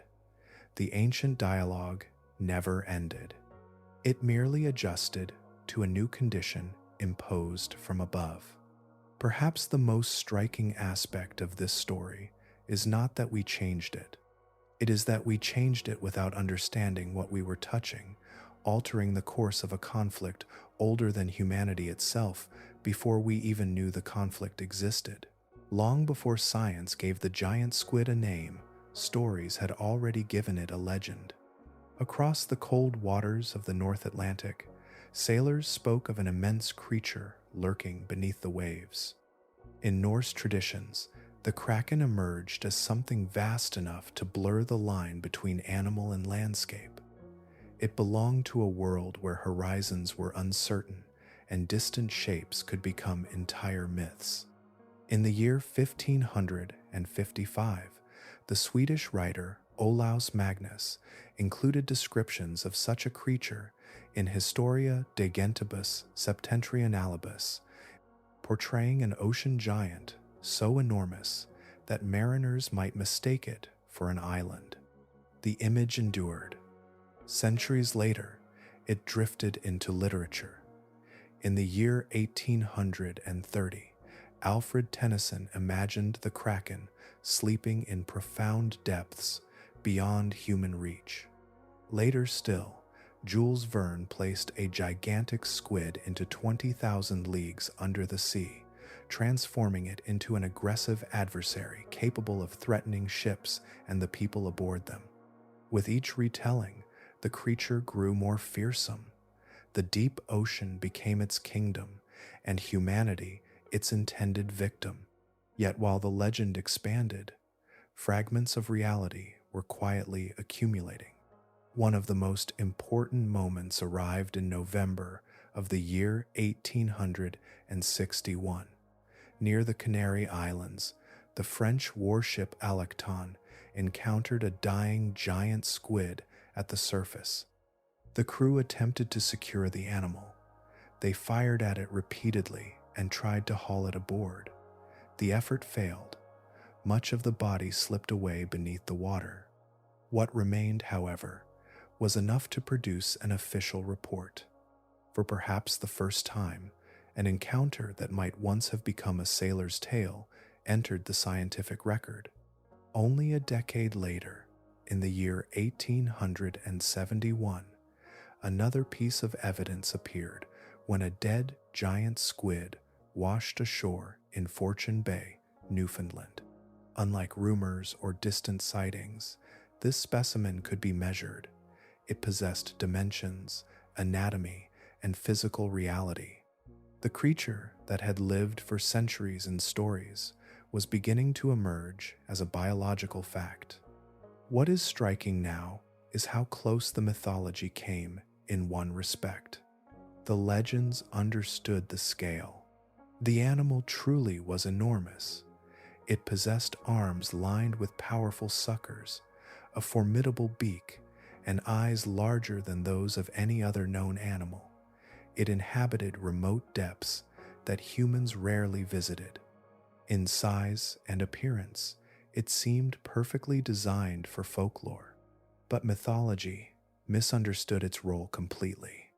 The kraken of legend was an aggressor. It was imagined as a dominant force, a terror of the sea that threatened ships, sailors, and entire voyages. It occupied the top of the hierarchy, feared by everything around it. The real giant squid lives a very different existence. Its extraordinary eyes were not shaped primarily to search for victims. They evolved to detect danger. Its giant nerve fibers were refined to launch escape responses with extraordinary speed. Its powerful jet propulsion system became essential whenever survival depended upon sudden movement. Even the serrated suckers that scar whale skins serve, in many encounters, as tools of desperate resistance rather than conquest. Seen through that lens, the animal changes. What appears monstrous from a human perspective begins to resemble something else entirely. A deep-water hunter that spends much of its life trying not to become prey itself. The irony runs through every chapter of its biology. The largest eyes in the history of animal life exist because something is hunting it. The strongest escape system among invertebrates exists because something is hunting it. The scars found on whales exist because something being hunted still fights back. For centuries, stories placed the giant squid at the center of the ocean's fears. Science revealed a quieter truth. One of humanity's most enduring sea monsters turned out to be among the most relentlessly pursued animals in the deep ocean, spending its life fleeing a predator that usually finds it first. The legend reversed reality almost perfectly. The monster of the deep is not the squid. The monster of the deep follows the squid. A scar is a memory that remains after every other trace has disappeared. Long after sound has faded from the water, after movement has ceased, and bodies have separated, A small circle of altered tissue remains embedded in whale skin. Years later, it is still there. Decades later, it may still be there. Unlike the encounter itself, the mark endures. When researchers examine sperm whales across different ages, a pattern emerges with remarkable consistency. Younger animals carry relatively few scars. Mature adults carry many more. The oldest individuals often appear covered with overlapping rings, patches, and pale circular impressions that stretch across the head, flanks, and jaw. Time accumulates visibly on their bodies. What makes this pattern especially revealing is what it suggests about experience. A whale that has spent years hunting in the deep ocean becomes extraordinarily skilled. It learns the geography of underwater landscapes, refines its foraging routes, and spends thousands of hours navigating darkness that would overwhelm almost any other animal. Yet the scars continue to accumulate. They do not disappear as expertise grows. The density of markings increases with age, indicating that encounters remain frequent even for the largest and most accomplished hunters. The giant squid continues to resist. It continues to grasp. It continues to leave evidence behind. Success in the hunt does not eliminate the struggle that accompanies it. This realization changes the meaning of the scars. They are not signs of rare failures or unusual accidents. They are woven into the ordinary rhythm of the whale's life. An experienced hunter may have survived hundreds or even thousands of successful captures, yet its skin still records the moments when prey fought with everything it possessed. Researchers have spent years examining the geometry of these marks. The circular wounds correspond closely to the arrangement of sucker rings found on squid arms and feeding tentacles. Because the dimensions of those suckers are known, the scars can sometimes provide clues about the size of the animal that produced them. Many fall comfortably within expectations for ordinary adult giant squid. Others are more difficult to interpret. Some scars found on very large whales exceed the dimensions predicted by the sucker structure of average individuals. One possible explanation is deceptively simple. A scar acquired when a whale was young does not remain fixed in scale. As the whale grows, the surrounding tissue expands. A mark created years earlier may become larger over time, creating the illusion of an exceptionally large squid. Growth distortion almost certainly explains some cases, yet not all of them. Certain scars retain proportions that remain difficult to reconcile with anything except unusually large animals. The physical relationship between sucker structure and wound geometry suggests encounters with giant squid approaching the upper confirmed limits of the species. In those cases, the marks hint at individuals rarely seen and almost never observed alive. A striking example emerged from a beached sperm whale documented in Australia during the year 2021. Education officer Mike Cleland, working with the Bunurong Environment Center, recorded sucker scars reaching roughly 10 centimeters in diameter. The markings curved across the whale's body like faint signatures left by a vanished hand. Each of those impressions had a history. Somewhere in deep water, far below sunlight, a squid had wrapped itself around the whale during the final moments of an encounter. Muscular arms tightened, serrated rings pressed into skin. The whale continued its ascent and survived. The squid did not. Yet the whale carried the record upward. Seen together, scar archives from stranded whales around the world become something larger than anatomy. Every old whale represents hundreds of encounters. Every circular mark points toward a struggle that occurred in darkness beyond direct observation. Every overlapping pattern preserves evidence from a place where human eyes have almost never been present. The encounters themselves vanished without witnesses. The scars remained, and when viewed across oceans, generations, and entire populations, those marks stop looking like battle wounds from isolated fights. They begin to resemble a census, etched into living skin, recording countless meetings between hunter and hunted in a world that almost never reveals itself. Far above the depths where whale and squid meet, sunlight still touches the sea. Tiny drifting cells gather energy from the sky. Surface currents move slowly across vast distances. Seabirds cross open water. Fish feed near the light. At first glance, this upper world appears far removed from the encounters unfolding in darkness far below. Yet, the connection is constant. Every time a sperm whale descends into the mesopelagic and bathypelagic zones, it becomes part of a much larger system than a simple hunt. The struggle between predator and prey reaches outward through the ocean in ways neither animal could perceive. What happens in darkness eventually shapes life, in waters touched by the sun. The sperm whale occupies one of the highest predatory positions in the deep ocean. Across the globe, sperm whales consume immense numbers of squid and other cephalopods every year. Through that continuous pressure, they function as regulators of deep water populations. The effect is not dramatic in any single encounter. It emerges gradually from countless hunts distributed across oceans, seasons, and generations. Without that pressure, the structure of deep-sea communities would change. Predators influence prey abundance. Prey influence their own food sources, and those influences spread outward through entire ecosystems.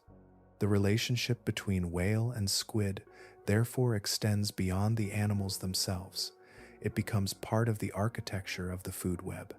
The connection grows even more remarkable when viewed through the movement of nutrients. A sperm whale feeds at depth, often hundreds or thousands of meters below the surface.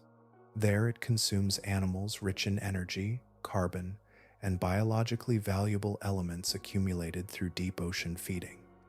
Afterward, the whale returns upward to breathe. With each ascent, materials gathered from the darkness travel toward the light. Marine ecologists sometimes describe this process as part of the biological pump, a planetary system through which living organisms help move nutrients and carbon between different layers of the ocean. The whale acts as a living conveyor. Energy concentrated in deep water prey becomes redistributed through the whale's daily movements. Its waste products are particularly important.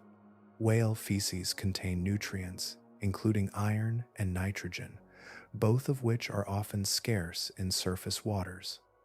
When released near the surface, these nutrients become available to microscopic phytoplankton.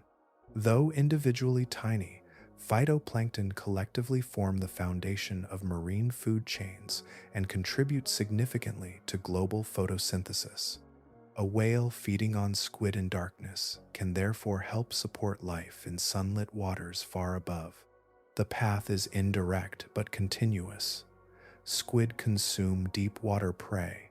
The whale consumes the squid. Nutrients return to the surface. Phytoplankton respond. Fish feed upon the phytoplankton and upon the animals that consume them. Larger creatures feed in turn. A hunt occurring beyond human sight becomes linked to ecosystems, extending across entire ocean basins. Carbon follows a similar journey. The body of a giant squid contains carbon accumulated through years of feeding. When that squid is consumed, the carbon enters the whale. Some eventually circulates near the surface. Much later, when the whale dies, gravity begins another transfer. The enormous body sinks. A whale fall delivers a vast pulse of organic material back to the deep ocean, sustaining unique communities of scavengers, worms, crustaceans, and microbes for years or even decades. Carbon that once moved upward through a living whale returns downward again, continuing a cycle far older than humanity. Seen from this wider perspective, the relationship between whale and squid becomes something more than predation. It is part of a mechanism that helps connect ocean layers that would otherwise remain more isolated from one another. It helps regulate populations, redistribute nutrients, and move carbon through the sea. When industrial whaling drastically reduced sperm whale numbers, the consequences extended beyond the whales themselves. Nutrient transport weakened, ecological relationships shifted. The effects rippled outward through systems that had developed over immense spans of time. The encounters taking place in darkness are therefore not merely spectacles of survival. They are infrastructure. Through the lives of these two animals, nutrients cycle, carbon moves, food webs remain connected, and the ocean continues performing some of the quiet processes that allow life to persist across its vast and layered world. Some scientific fields begin with an observation. An astronomer sees a distant galaxy. A geologist uncovers a fossil. A biologist watches an animal move through its environment and begins asking why. The event comes first, and explanation follows. This story unfolded in the opposite direction. For more than a century, researchers accumulated evidence for an encounter they had never actually witnessed. Piece by piece, clue by clue, they assembled a picture of a relationship taking place far beyond direct observation. The remarkable thing is not merely how much they learned, it is how little of that knowledge comes from the event itself. The scars are one example. A scar is not a fight. It is what remains afterward on the body that survived. Months may pass before it is seen. Years may pass. Sometimes decades separate the encounter from the moment a researcher records the mark. The struggle itself has vanished. Only the physical consequence remains. Yet, from those circles and crescents pressed into whale skin, scientists estimate arm positions, sucker dimensions, prey size, and encounter frequency. Entire patterns emerge from wounds that outlived the moment that created them. The beaks tell a similar story. Researchers never recover the squid itself from a whale's stomach. Muscle dissolves, organs disappear, tentacles vanish. Almost everything that once formed a living animal is reduced to nutrients. The hard chitin beak persists. What scientists examine is therefore not the squid, but the small fragment that resisted digestion. From that fragment, they infer body length, mass, feeding ecology, geographic distribution, and population structure. A creature that spent its life hidden in darkness becomes partially visible through the one component durable enough to survive consumption. Acoustic tags extend the pattern further. When researchers attach recording devices to sperm whales, they do not observe the hunt directly. They record depth profiles, movement patterns, click intervals, and rapid buzz sequences associated with prey capture attempts. The whale descends. The whale returns. The data remains. The hunt itself stays invisible. Scientists reconstruct what likely occurred by interpreting the traces left inside the recording. A burst of clicks suggests targeting. A change in movement suggests pursuit. A return to normal behavior suggests success. The conclusion emerges indirectly, assembled from signals rather than observation. Even the famous footage obtained in the waters near the Ogasawara Islands followed the same logic. The images felt immediate, yet they were the result of extraordinary engineering. More than 50 dives, hundreds of underwater hours, near invisible illumination, specialized camera systems, and an electronic lure designed to imitate the distress signals of bioluminescent organisms all work together to create a brief opportunity. What appeared on screen was real. What appeared on screen was also carefully arranged. The footage captured a living giant squid behaving far more naturally than any previous observation, yet it still did not reveal the encounter at the center of the story. The pattern continued even in later research. A study published during the year 2016 used miniature recording devices attached near the tips of sperm whale noses. Researchers effectively accompanied the predator acoustically into deep water, collecting information from the hunt itself. Yet even there, they heard only one participant. The whale's clicks were recorded. The whale's movements were recorded. The squid remained silent. Across this field, scientists have become experts in reconstruction. Isotope chemistry extracted from beaks reveals feeding environments. Growth rings preserved inside statoliths provide clues about age and development. Scar mapping reveals physical interactions. Acoustic modeling reveals behavior. Each method contributes another fragment. Together they resemble the tools of forensic investigation.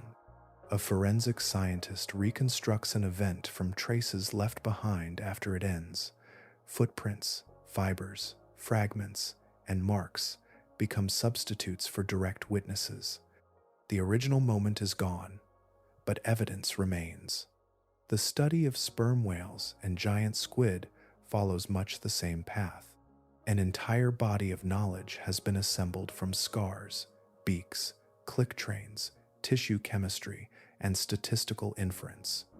The structure is impressive, coherent, and supported by decades of careful work. Yet at its center remains an absence. We know the predator exists. We know the prey exists. We know the encounters occur by the millions. And despite everything that has been learned, the defining moment itself still unfolds beyond sight, hidden in darkness, leaving only evidence behind.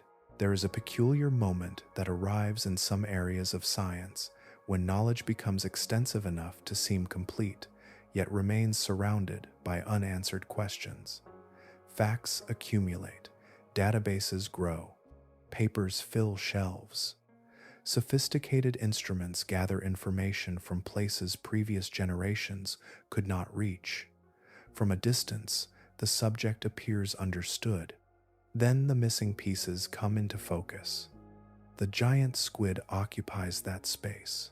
Over the past decades, researchers have sequenced its genome, photographed it alive, filmed it in its natural habitat, analyzed its tissues, measured its beaks, mapped its distribution, reconstructed its evolutionary history, and traced its relationship with one of the largest predators on Earth. Yet beneath those achievements lies a surprising reality. Some of the most basic aspects of its existence remain unknown. Reproduction is perhaps the most striking example. Every giant squid alive today is the product of a successful mating event that occurred somewhere in the ocean. Eggs were produced, fertilization occurred, young animals emerged and survived long enough to become adults. Yet no scientist has directly observed giant squid mating. No confirmed egg mass has been documented in the wild. No nursery grounds have been identified. No complete sequence of reproductive behavior has ever been recorded. The process must happen continuously, generation after generation, yet it remains hidden from observation. The mystery extends into the earliest stages of life. Researchers have proposed candidates for juvenile giant squid, but definitive identification remains difficult. The ocean contains countless larval forms, many dramatically different from the adults they eventually become. Somewhere in that drifting world, giant squid begin their lives. Exactly where and exactly how remains uncertain.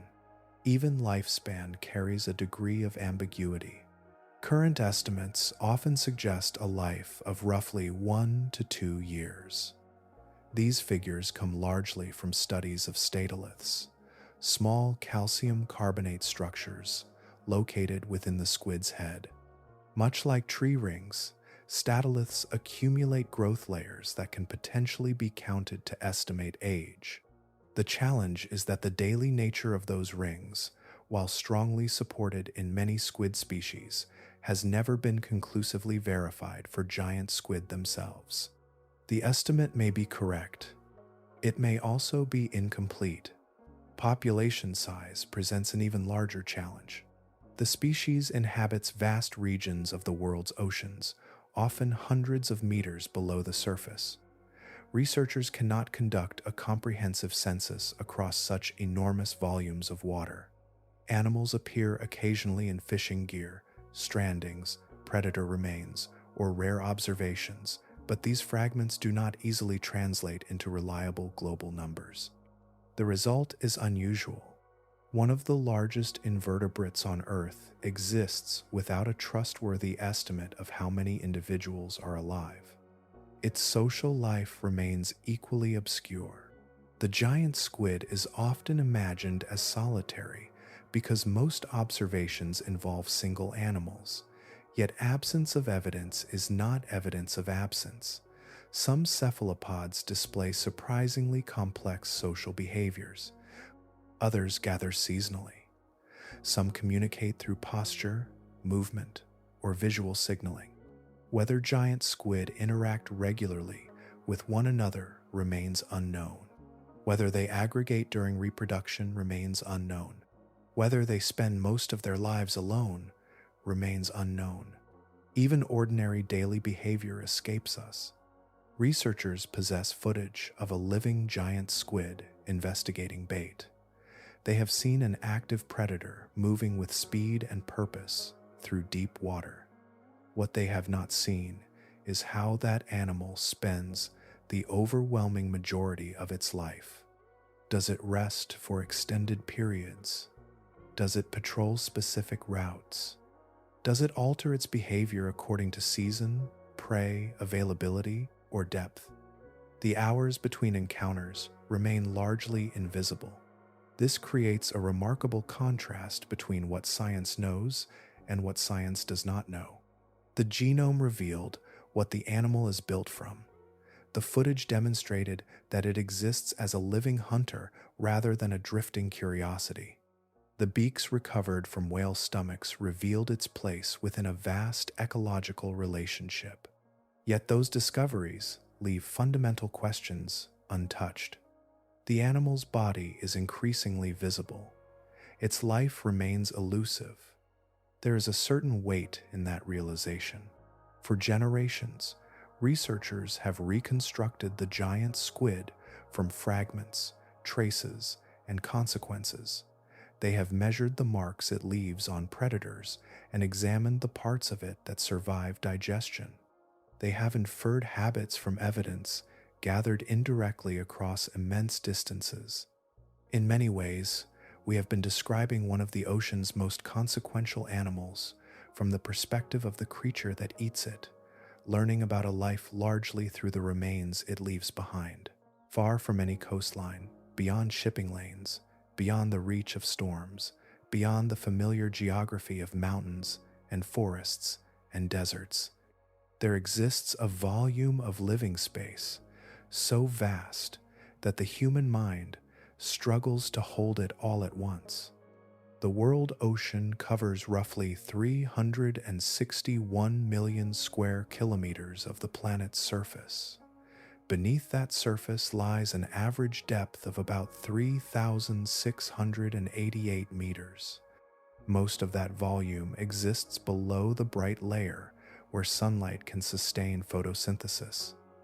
Most of it exists in dimness, twilight, or complete darkness. When attention shifts away from the thin skin of illuminated water near the surface and toward the mesopelagic and bathypelagic realms beneath, the scale changes dramatically. These zones together form the largest habitable environment on Earth.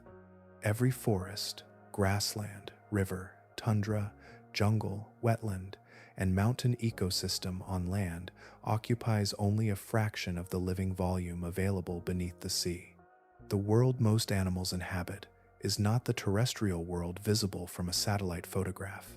It is the hidden water column extending downward through immense depths. Within that vastness, familiar assumptions begin to dissolve. At roughly 200 meters, sunlight fades toward insignificance, colors disappear, shadows lose meaning. Deeper still, beyond approximately 1,000 meters, natural daylight vanishes entirely. Temperatures hover only a few degrees above freezing. Pressure climbs relentlessly, reaching dozens and then hundreds of atmospheres. Every square centimeter of a living body experiences forces that would destroy creatures adapted to the surface. Yet, life fills this space, not sparsely, not reluctantly, abundantly. One of the most remarkable features of the deep ocean is that darkness itself becomes a language.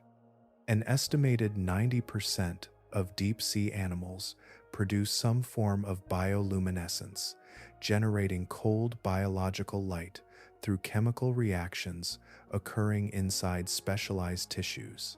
Tiny flashes appear and disappear. Brief pulses travel through the water. Signals are exchanged, disguises are created, prey are lured, and predators are confused. The darkness is therefore not truly dark. It shimmers. It flickers. It communicates.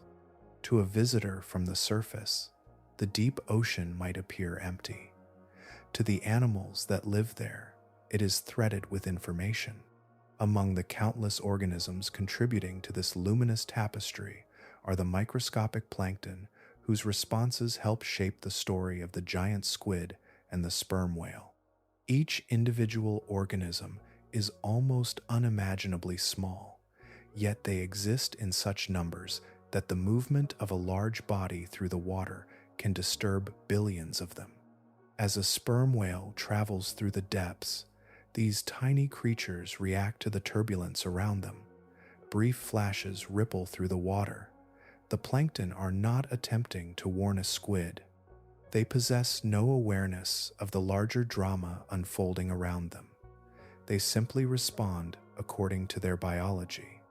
Yet those responses become signals. A whale passes. The water glows. A squid notices. Across millions of years, entire sensory systems have become linked to events generated unintentionally by organisms that are themselves barely visible. The deeper one looks, the more interconnected everything becomes. Microbes process nutrients drifting downward from above. Small crustaceans consume microscopic life. Fish consume the crustaceans. Squid consume the fish. Whales consume the squid. Eventually, bodies sink, decompose, and return their stored energy to the depths, where countless other organisms continue the cycle. Nothing exists in isolation. The giant squid and the sperm whale are among the largest participants in this immense network, but they are still participants. Around them move lanternfish, jellyfish, siphonophores, crustaceans, worms, microbes, and innumerable other forms of life, each occupying its own place within a system that stretches from the sea floor to the sunlit surface. Seen from that perspective, the long struggle between whale and squid becomes something different. It is not a spectacle unfolding against an empty backdrop. It is a relationship woven into a living world, a world older than human memory, stranger than any mythology, and larger than anything that exists upon the surface of the earth.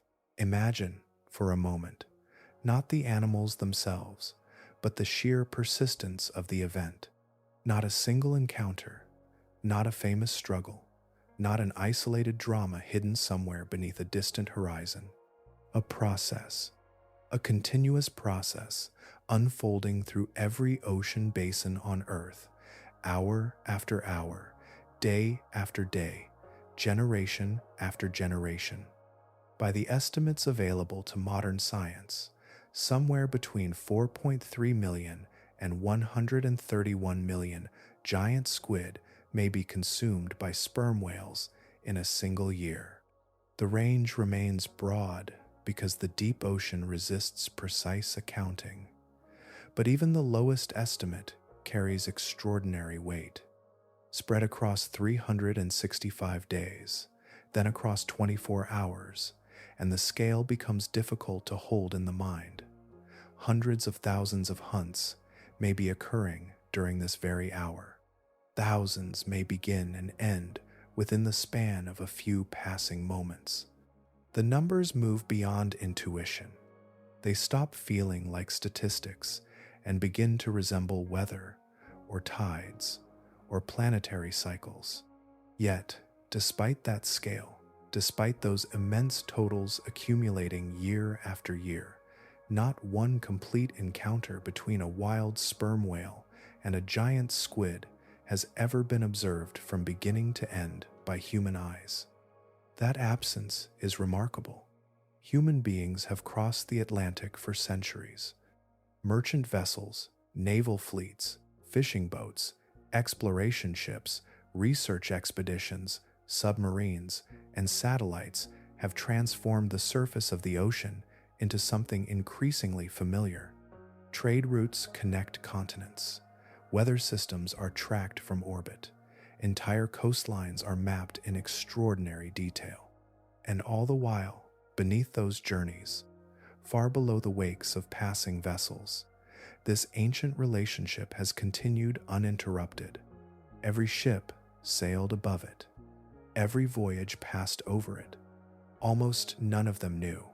The reason is not a failure of curiosity. It is not a lack of effort, technology, or intelligence. It emerges from something more fundamental. The ocean is simply vast. The volume of water separating the surface from the places where these animals meet is immense. Darkness absorbs observation. Pressure limits access. Distance swallows sound and light alike. Even today, much of the deep ocean remains less familiar than many planetary surfaces beyond Earth. There is a particular quality to this kind of ignorance. It differs from the ignorance surrounding a hidden object or an undiscovered location. Those things can be imagined as missing pieces waiting to be found. The ignorance surrounding the deep ocean feels larger. It concerns processes already occurring, continuously and successfully, without reference to human awareness. The hunts do not pause when nobody watches. The ecosystem does not wait for witnesses. Life proceeds according to its own rhythms. That realization carries a quiet weight. For most of human history, the unknown was often imagined as distant, beyond the next mountain, beyond the next sea, beyond the horizon. Yet one of the largest unresolved stories on the planet exists not beyond our world, but within it. The deep ocean is not merely a darker extension of the familiar surface waters. It operates according to different constraints, different sensory landscapes, and different evolutionary pressures. Time moves differently there. Information moves differently there. Survival itself depends on abilities that have little meaning in the sunlit world above. The sperm whale and the giant squid reveal only a small portion of that hidden reality. Through scars, beaks, genomes, acoustic records, and fragments of fleeting footage, a picture gradually emerges. But it remains incomplete, like a mural illuminated by occasional flashes of distant light. And perhaps that incompleteness is part of what gives the story its unusual gravity. Science will continue pushing deeper. Cameras will improve. Sensors will become more sensitive. New observations will arrive. Yet even as knowledge expands, another thought remains. Long before the first human crossed an ocean, long before the first city rose beside a shore, long before language existed to describe either whale or squid, this relationship was already unfolding in darkness. For millions upon millions of years, the encounters accumulated unseen, an ancient history written continuously across the depths, vast enough that no single mind, human, whale, or squid, could ever witness the whole of it. Consider, for a moment, what has been revealed piece by piece across this long descent. The giant squid is not a helpless creature. It is not fragile. It is not passive. It is not some drifting curiosity carried by deep currents through an indifferent sea. It is the largest invertebrate known to exist, a predator capable of pursuing prey through darkness, a hunter equipped with powerful muscles, serrated suckers, a razor-edged beak, enormous eyes, and one of the most remarkable nervous systems ever produced by evolution. Within its own realm, it occupies a position earned through extraordinary biological success. And yet, when the story of its relationship with the sperm whale is examined closely, another picture emerges. The question was never whether the squid could defend itself. The evidence scattered across scarred skin, recovered beaks, acoustic records, and genetic adaptations makes that clear. The squid fights. It escapes when it can. It leaves wounds that remain visible for decades. It survives often enough to reproduce, persist, and maintain a presence in oceans around the world. Its existence is proof of resilience. At the same time, the sperm whale is not a villain lurking in darkness. It possesses no malice toward the squid, no hatred, no desire to dominate. It carries no mythology of conquest into the depths below. It descends. It searches. It feeds. Somewhere between 100 and 500 times during a typical day of foraging, it attempts to capture prey. The giant squid is not a legendary adversary in the whale's perception of the world. It is food, valuable food, concentrated energy waiting within the immense volume of the deep ocean. That distinction matters, because the thing that gives this relationship its unusual weight is not cruelty, nor violence, nor intention. It is structure. Over hundreds of millions of years, cephalopods accumulated an astonishing catalog of defensive solutions. Camouflage concealed them from watchful eyes. Ink confused pursuing predators. Retreat into deeper water reduced danger. Increasing body size discouraged attack. Rapid escape responses created precious moments of survival. Again and again, these strategies proved effective. Then a different kind of predator arrived. Not a predator that depended primarily on vision. Not a predator limited by darkness. Not a predator excluded by depth. The sperm whale crossed boundaries that earlier threats could not. Camouflage became irrelevant against sonar. Ink became irrelevant against sonar. Transparency became irrelevant against sonar. The refuge of the deep ceased to be a refuge. Even immense size, which protected the squid from almost everything else, transformed it into one of the most rewarding targets available at those depths. The whale did not defeat a single defense. It bypassed the framework upon which those defenses were built. And still, the giant squid remains. Its eyes expanded until they became the largest ever known in the animal kingdom. Its neural architecture preserved fractions of a second wherever fractions of a second could still matter. Its body retained the capacity to resist, to flee, and to leave its signature on the predator that pursued it. Neither lineage disappeared. Neither achieved final victory. Instead, they remained connected. The whale shaped the squid. The squid shaped the whale. One evolved greater sensitivity, greater speed, and greater awareness. The other evolved greater depth tolerance, greater acoustic precision, and greater efficiency in darkness. Each adaptation became pressure on the other. Each response created new conditions demanding another response. Across spans of time, longer than many geological epochs, the conversation continued.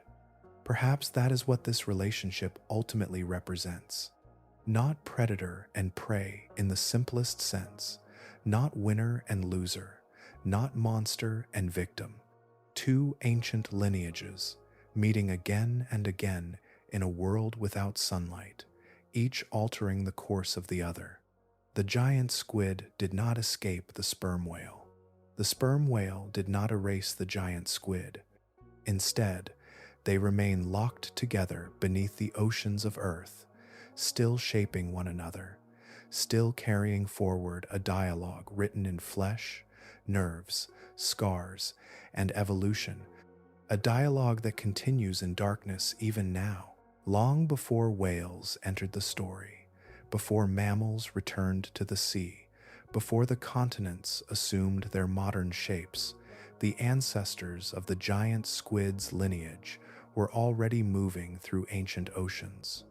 Cephalopods have existed for roughly 530 million years. Their history stretches so far into the past that it overlaps with worlds almost impossible to imagine. They were present before forests covered the continents, before birds crossed the skies, before flowering plants transformed terrestrial ecosystems. Their lineage endured through intervals of planetary instability that erased vast portions of life and reshaped the course of evolution itself. When the Permian and Triassic extinction unfolded, approximately 96% of marine species disappeared. Entire ecosystems collapsed. Oceans changed chemically. Ancient dynasties vanished. Cephalopods survived. Much later, when the event that marked the boundary between the Cretaceous and Paleogene periods ended the reign of the non-avian dinosaurs, cephalopods survived that as well. Again and again, Earth changed. Again and again, they remained. Against that immense backdrop, the sperm whale appears almost recent. In roughly its modern form, it has occupied the oceans for about 23 million years. By geological standards, that span is substantial. By cephalopod standards, it is a relatively brief chapter in a much older narrative. Yet during those 23 million years, the influence of the whale appears to have become one of the most significant forces shaping the giant squid. The enormous eyes, the extraordinary escape circuitry, the refinements in sensory performance, the adaptations tied to survival in a world patrolled by deep-diving acoustic predators. All of these features emerged within a relationship measured not in centuries or millennia, but in millions of years. What makes that relationship particularly fascinating is that it possesses no final destination. There is no finish line waiting somewhere in the future. No moment when the squid becomes completely secure. No moment when the whale becomes perfectly efficient. Evolution does not work toward completion. It does not seek an ultimate design. It operates through continuous adjustment, with each solution creating new circumstances that demand further change. A successful adaptation alters the environment experienced by another organism. That organism responds. Its response alters conditions again. The cycle continues. The evolutionary arms race described by marine ecologists in recent years is therefore not a temporary phase. It is the mechanism itself. The giant squid's remarkable eyes illustrate this beautifully. Those eyes are often discussed as though they represent a finished achievement, the culmination of a long process. Yet they are better understood as a snapshot, a single frame, the current state of a system still in motion. At some point in the past, the ancestors of giant squid possessed different eyes, different sensory capabilities, and different vulnerabilities. Selection pressures accumulated, changes spread through populations. Structures shifted generation after generation until the modern form emerged. Nothing guarantees that the modern form will remain unchanged. If environmental conditions alter, if prey communities shift, if whale populations expand or contract, if ocean chemistry changes, or if entirely new pressures emerge, evolution will continue responding. The giant squid alive today is therefore not an endpoint. It is a temporary expression of an ongoing process. The same is true of the sperm whale.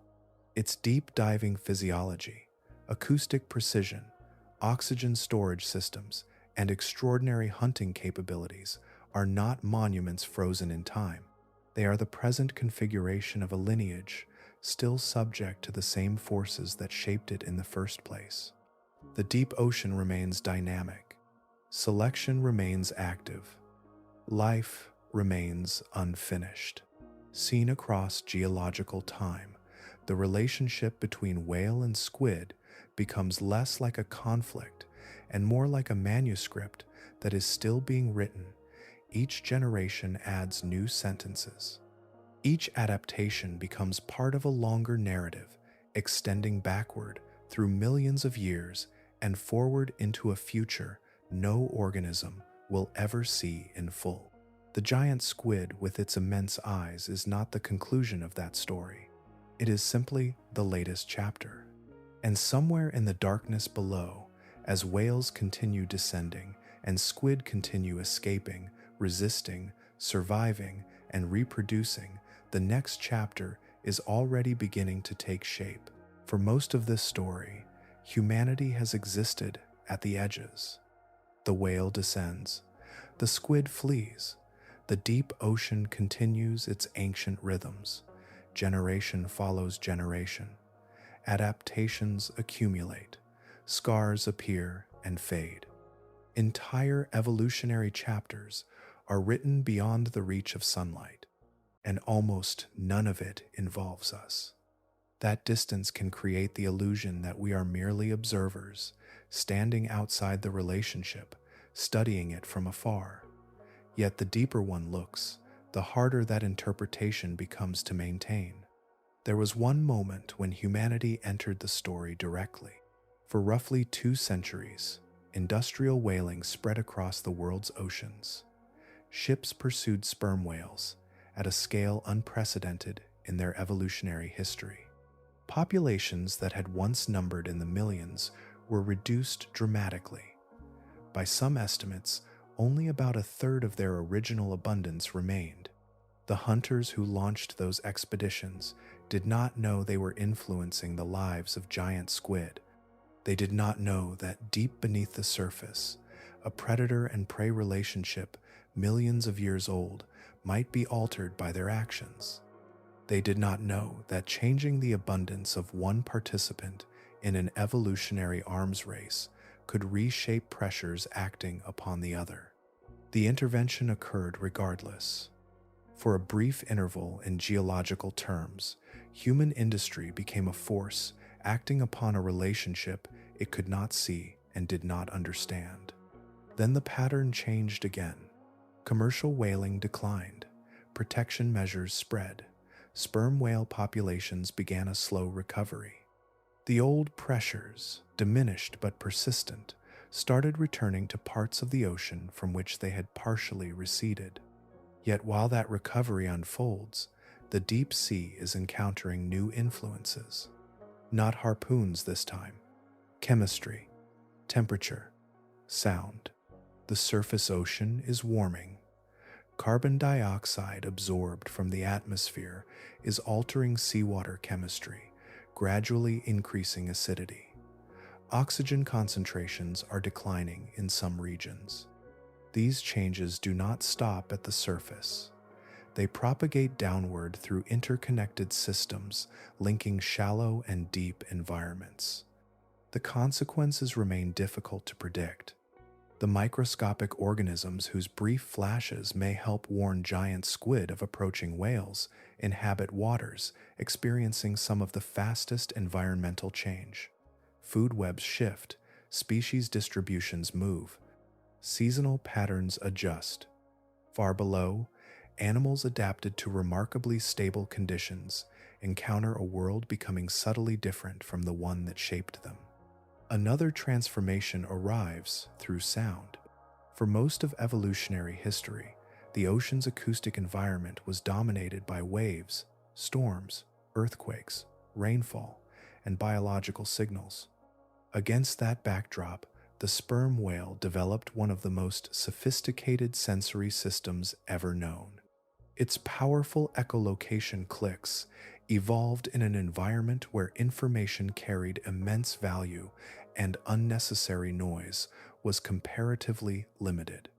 Today, commercial shipping crosses nearly every major ocean basin. Engines generate low-frequency sound that travels vast distances underwater. Naval systems add additional acoustic energy. Human activity creates a background layer unlike anything present during most of the whale's evolutionary history. The ocean is still quieter than many terrestrial environments, but it is no longer the same acoustic world. And through all of this, the giant squid and the sperm whale continue. Neither species understands climate models. Neither tracks shipping traffic. Neither recognizes conservation policy. The whale clicks and searches. The squid hunts and escapes. The ancient interaction remains recognizable even as the larger environment shifts around it. Perhaps that is what makes the human position in this story feel so unusual. We are not the predator. We are not the prey. We are the only participants capable of stepping back far enough to perceive the system as a whole. The only species capable of connecting scars to stomach contents, genomes to behavior, deep-sea ecology to planetary change. The only species capable of recognizing that an unseen war has been unfolding beneath the oceans for millions of years. And despite possessing that ability, despite living on a planet whose surface is dominated by ocean, despite building ships, submarines, satellites, and laboratories, we have spent remarkably little time looking into the largest habitat on Earth. The deep ocean does not know we are watching. More often, the truth is that we have barely watched at all. Some mysteries shrink as knowledge accumulates. Others become stranger. The giant squid belongs to the second category. For more than a century, specimens have been measured, dissected, photographed, sequenced, compared, cataloged, and debated. Scientific papers fill shelves. Museums preserve beaks, tentacles, eyes, and fragments recovered from distant coasts. Entire careers have been devoted to understanding this animal. Yet when the evidence is gathered together and viewed from a distance, a remarkable fact remains. We still know astonishingly little about how it actually lives. That contradiction hangs over every discovery. The genome revealed extraordinary complexity hidden within its cells. The scars on whales revealed the force with which it resists predation. The photographs and brief encounters confirmed that it is real, active, and powerful. The beaks recovered from stomachs mapped its place within the deep ocean food web. Each finding illuminated a small portion of the animal. None illuminated the whole. No giant squid has ever been maintained alive in captivity for a meaningful period. No researcher has followed one continuously through the stages of its life. No satellite transmitter has traced its movements across years. No observation program has documented its complete existence from beginning to end. There are animals far rarer than the giant squid that are understood in greater detail. There are animals far smaller that have yielded more of their secrets. The giant squid occupies an unusual territory between familiarity and ignorance. Its image appears in books, films, museums, documentaries, and scientific journals. Millions recognize its silhouette immediately, yet many of the most basic questions remain unanswered. Somewhere in the ocean, giant squid reproduce. The process must occur routinely. Entire populations depend upon it. Generations replace one another. Life continues uninterrupted, but no confirmed mating event has ever been observed. Somewhere, eggs are produced. Somewhere, embryos develop. Somewhere, young animals begin their lives before growing into the immense forms that occasionally enter the scientific record. Yet, the eggs remain unfound. The nursery remains hidden. The earliest chapters remain largely unwritten. Even lifespan exists in a state of uncertainty. Estimates derived from growth structures inside the head suggest relatively brief lives, perhaps measured in only a few years. Yet key assumptions behind those calculations remain difficult to verify directly. Population size presents an equally elusive problem. The animal inhabits an environment spanning immense portions of the world's oceans, occupying depths difficult to sample consistently. There is no practical census method capable of counting creatures distributed across such a vast, three-dimensional habitat. The result is a curious situation. Science can describe the architecture of the giant squid's nervous system. It can identify genes associated with the development of its eyes. It can estimate the dimensions of individuals consumed by whales. At the same time, it cannot confidently answer how many giant squid exist. It cannot describe their family lives. It cannot explain their earliest days. It cannot say with certainty what occupies most of their existence between moments of hunting, fleeing, and being hunted. The ocean conceals those details with remarkable efficiency, and still the sperm whale finds them. That fact carries a peculiar elegance. An animal hidden from research vessels, cameras, satellites, and generations of scientific effort remains visible to the predator that has pursued it for millions of years. The whale requires no theory, no genome, no expedition proposal. It descends into darkness and locates what we cannot. Meanwhile, humanity continues assembling fragments.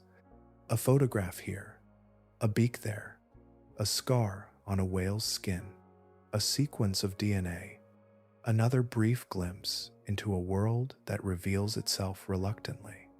In an age when satellites monitor storms as they form, when sensors track changes across entire continents, and when machines can reach the deepest trenches on Earth, the giant squid remains stubbornly incomplete.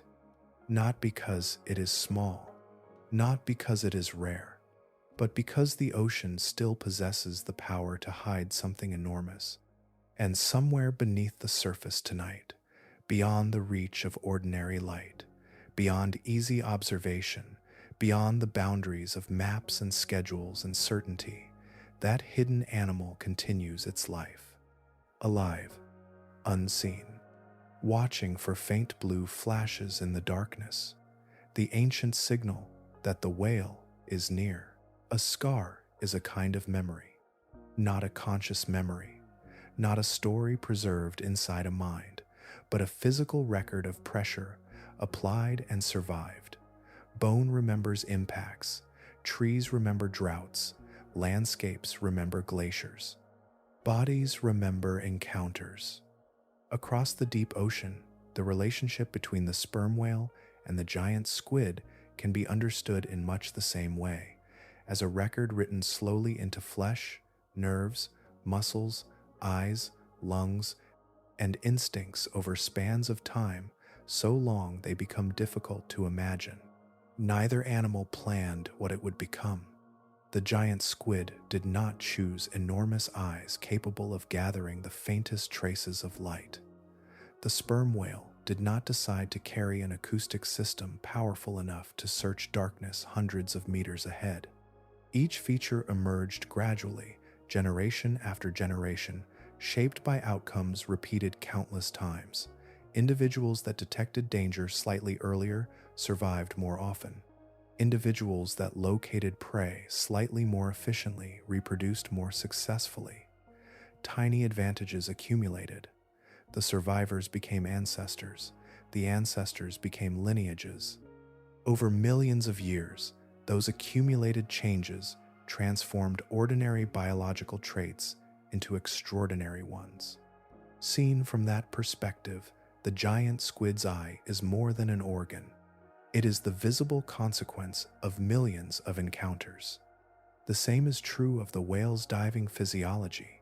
Collapsing lungs, oxygen-rich muscles, redirected blood flow, and the intricate machinery that permits descents into crushing depths did not emerge in isolation. They were shaped by the demands of reaching a habitat occupied by valuable prey. The whale influenced the squid. The squid influenced the whale. Neither participant understood the process, yet both were altered by it. In that sense, the whale helped build the squid's eyes, and the squid helped build the whale's lungs. There was no architect behind the exchange. No intention guided it. No intelligence directed it. And yet the result is astonishingly precise. One lineage produced an eye nearly the size of a dinner plate, capable of detecting subtle flashes in black water. Another produced a living sonar system carried inside a body weighing tens of tons, able to locate prey hidden in darkness beyond the reach of vision. What appears almost designed emerged entirely from accumulated pressure and survival. The deep ocean contains countless relationships built through the same process. Predators shape prey. Prey shape predators. Competitors shape competitors. Parasites shape hosts. Every interaction leaves traces. Most occur beyond observation, inside habitats that remain largely inaccessible. The relationship between whale and squid became visible only because certain clues escaped the darkness. Whales return to the surface to breathe. Squid leave scars. Beaks resist digestion. Evidence accumulates.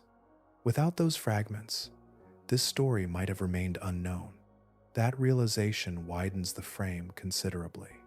If one of the largest and most dramatic relationships in the ocean remained hidden for so long, then countless others almost certainly remain concealed. Entire networks of influence are operating right now among animals that have never appeared in a documentary, never entered a laboratory, and never received a common name. Adaptations are emerging. Pressures are accumulating. Evolutionary conversations are continuing. Most of them unfold without witnesses. The ocean is often treated as a setting for life, a vast stage upon which familiar dramas occur. In reality, it is something far larger. It contains the majority of the planet's living space, the greatest habitable volume Earth possesses. Within that volume, innumerable relationships are continuously shaping the future forms of life. The whale and the squid offer only a brief glimpse into that process. Their story reveals that complexity does not require intention. It arises from persistence. It emerges from pressure applied across immense spans of time. Every scar, every adaptation, every extraordinary feature is evidence of a conversation conducted without language, carried across generations, and written directly into living bodies. And beyond the reach of light, Throughout the largest habitat on Earth, countless other conversations are still being written, most of them entirely unknown to us. On a beach somewhere, a sperm whale lies motionless beneath an open sky, its skin marked by hundreds of pale circles layered across decades of life. To a casual observer, they might appear random, little more than patterns worn into weathered flesh. Yet every mark carries a history. Each circle was made by a specific animal at a specific depth. Each one records a brief collision between two lives that met in darkness. The whale survived those encounters. The squid did not. What remains is a biological archive written directly onto the body of the survivor, a collection of moments preserved long after the water closed over them. Some scars were made recently. Others may have been carried for years. A few could date back to encounters that occurred when the whale itself was still young, the marks stretching and expanding as the animal grew larger through time.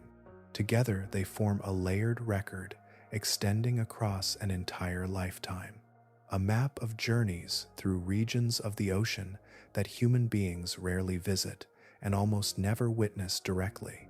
Those marks bring the story back to where it began, not to a laboratory, not to a museum, not to a scientific paper, but to the encounter itself.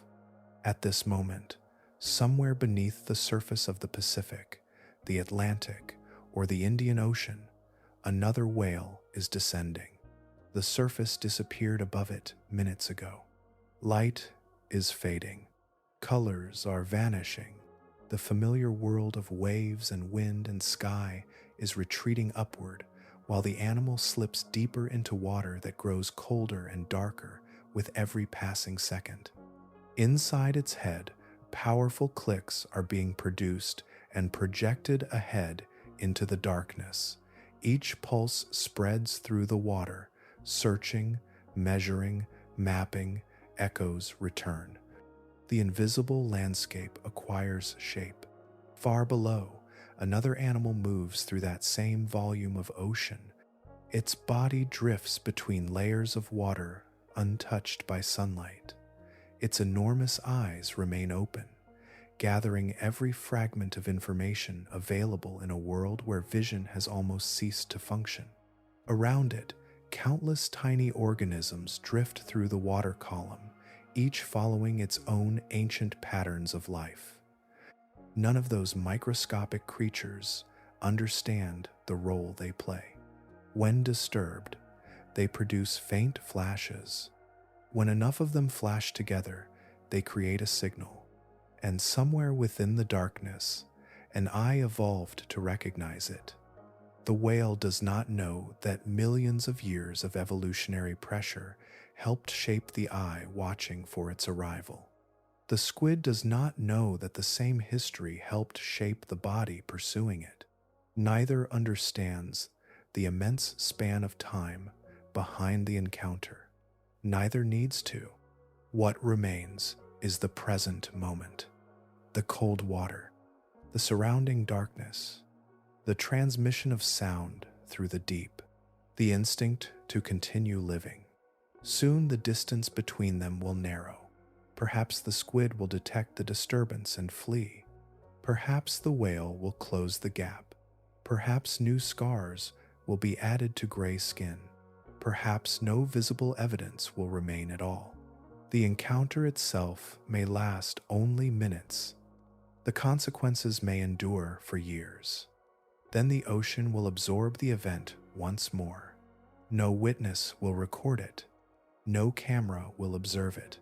No human being will know the exact place or the exact outcome.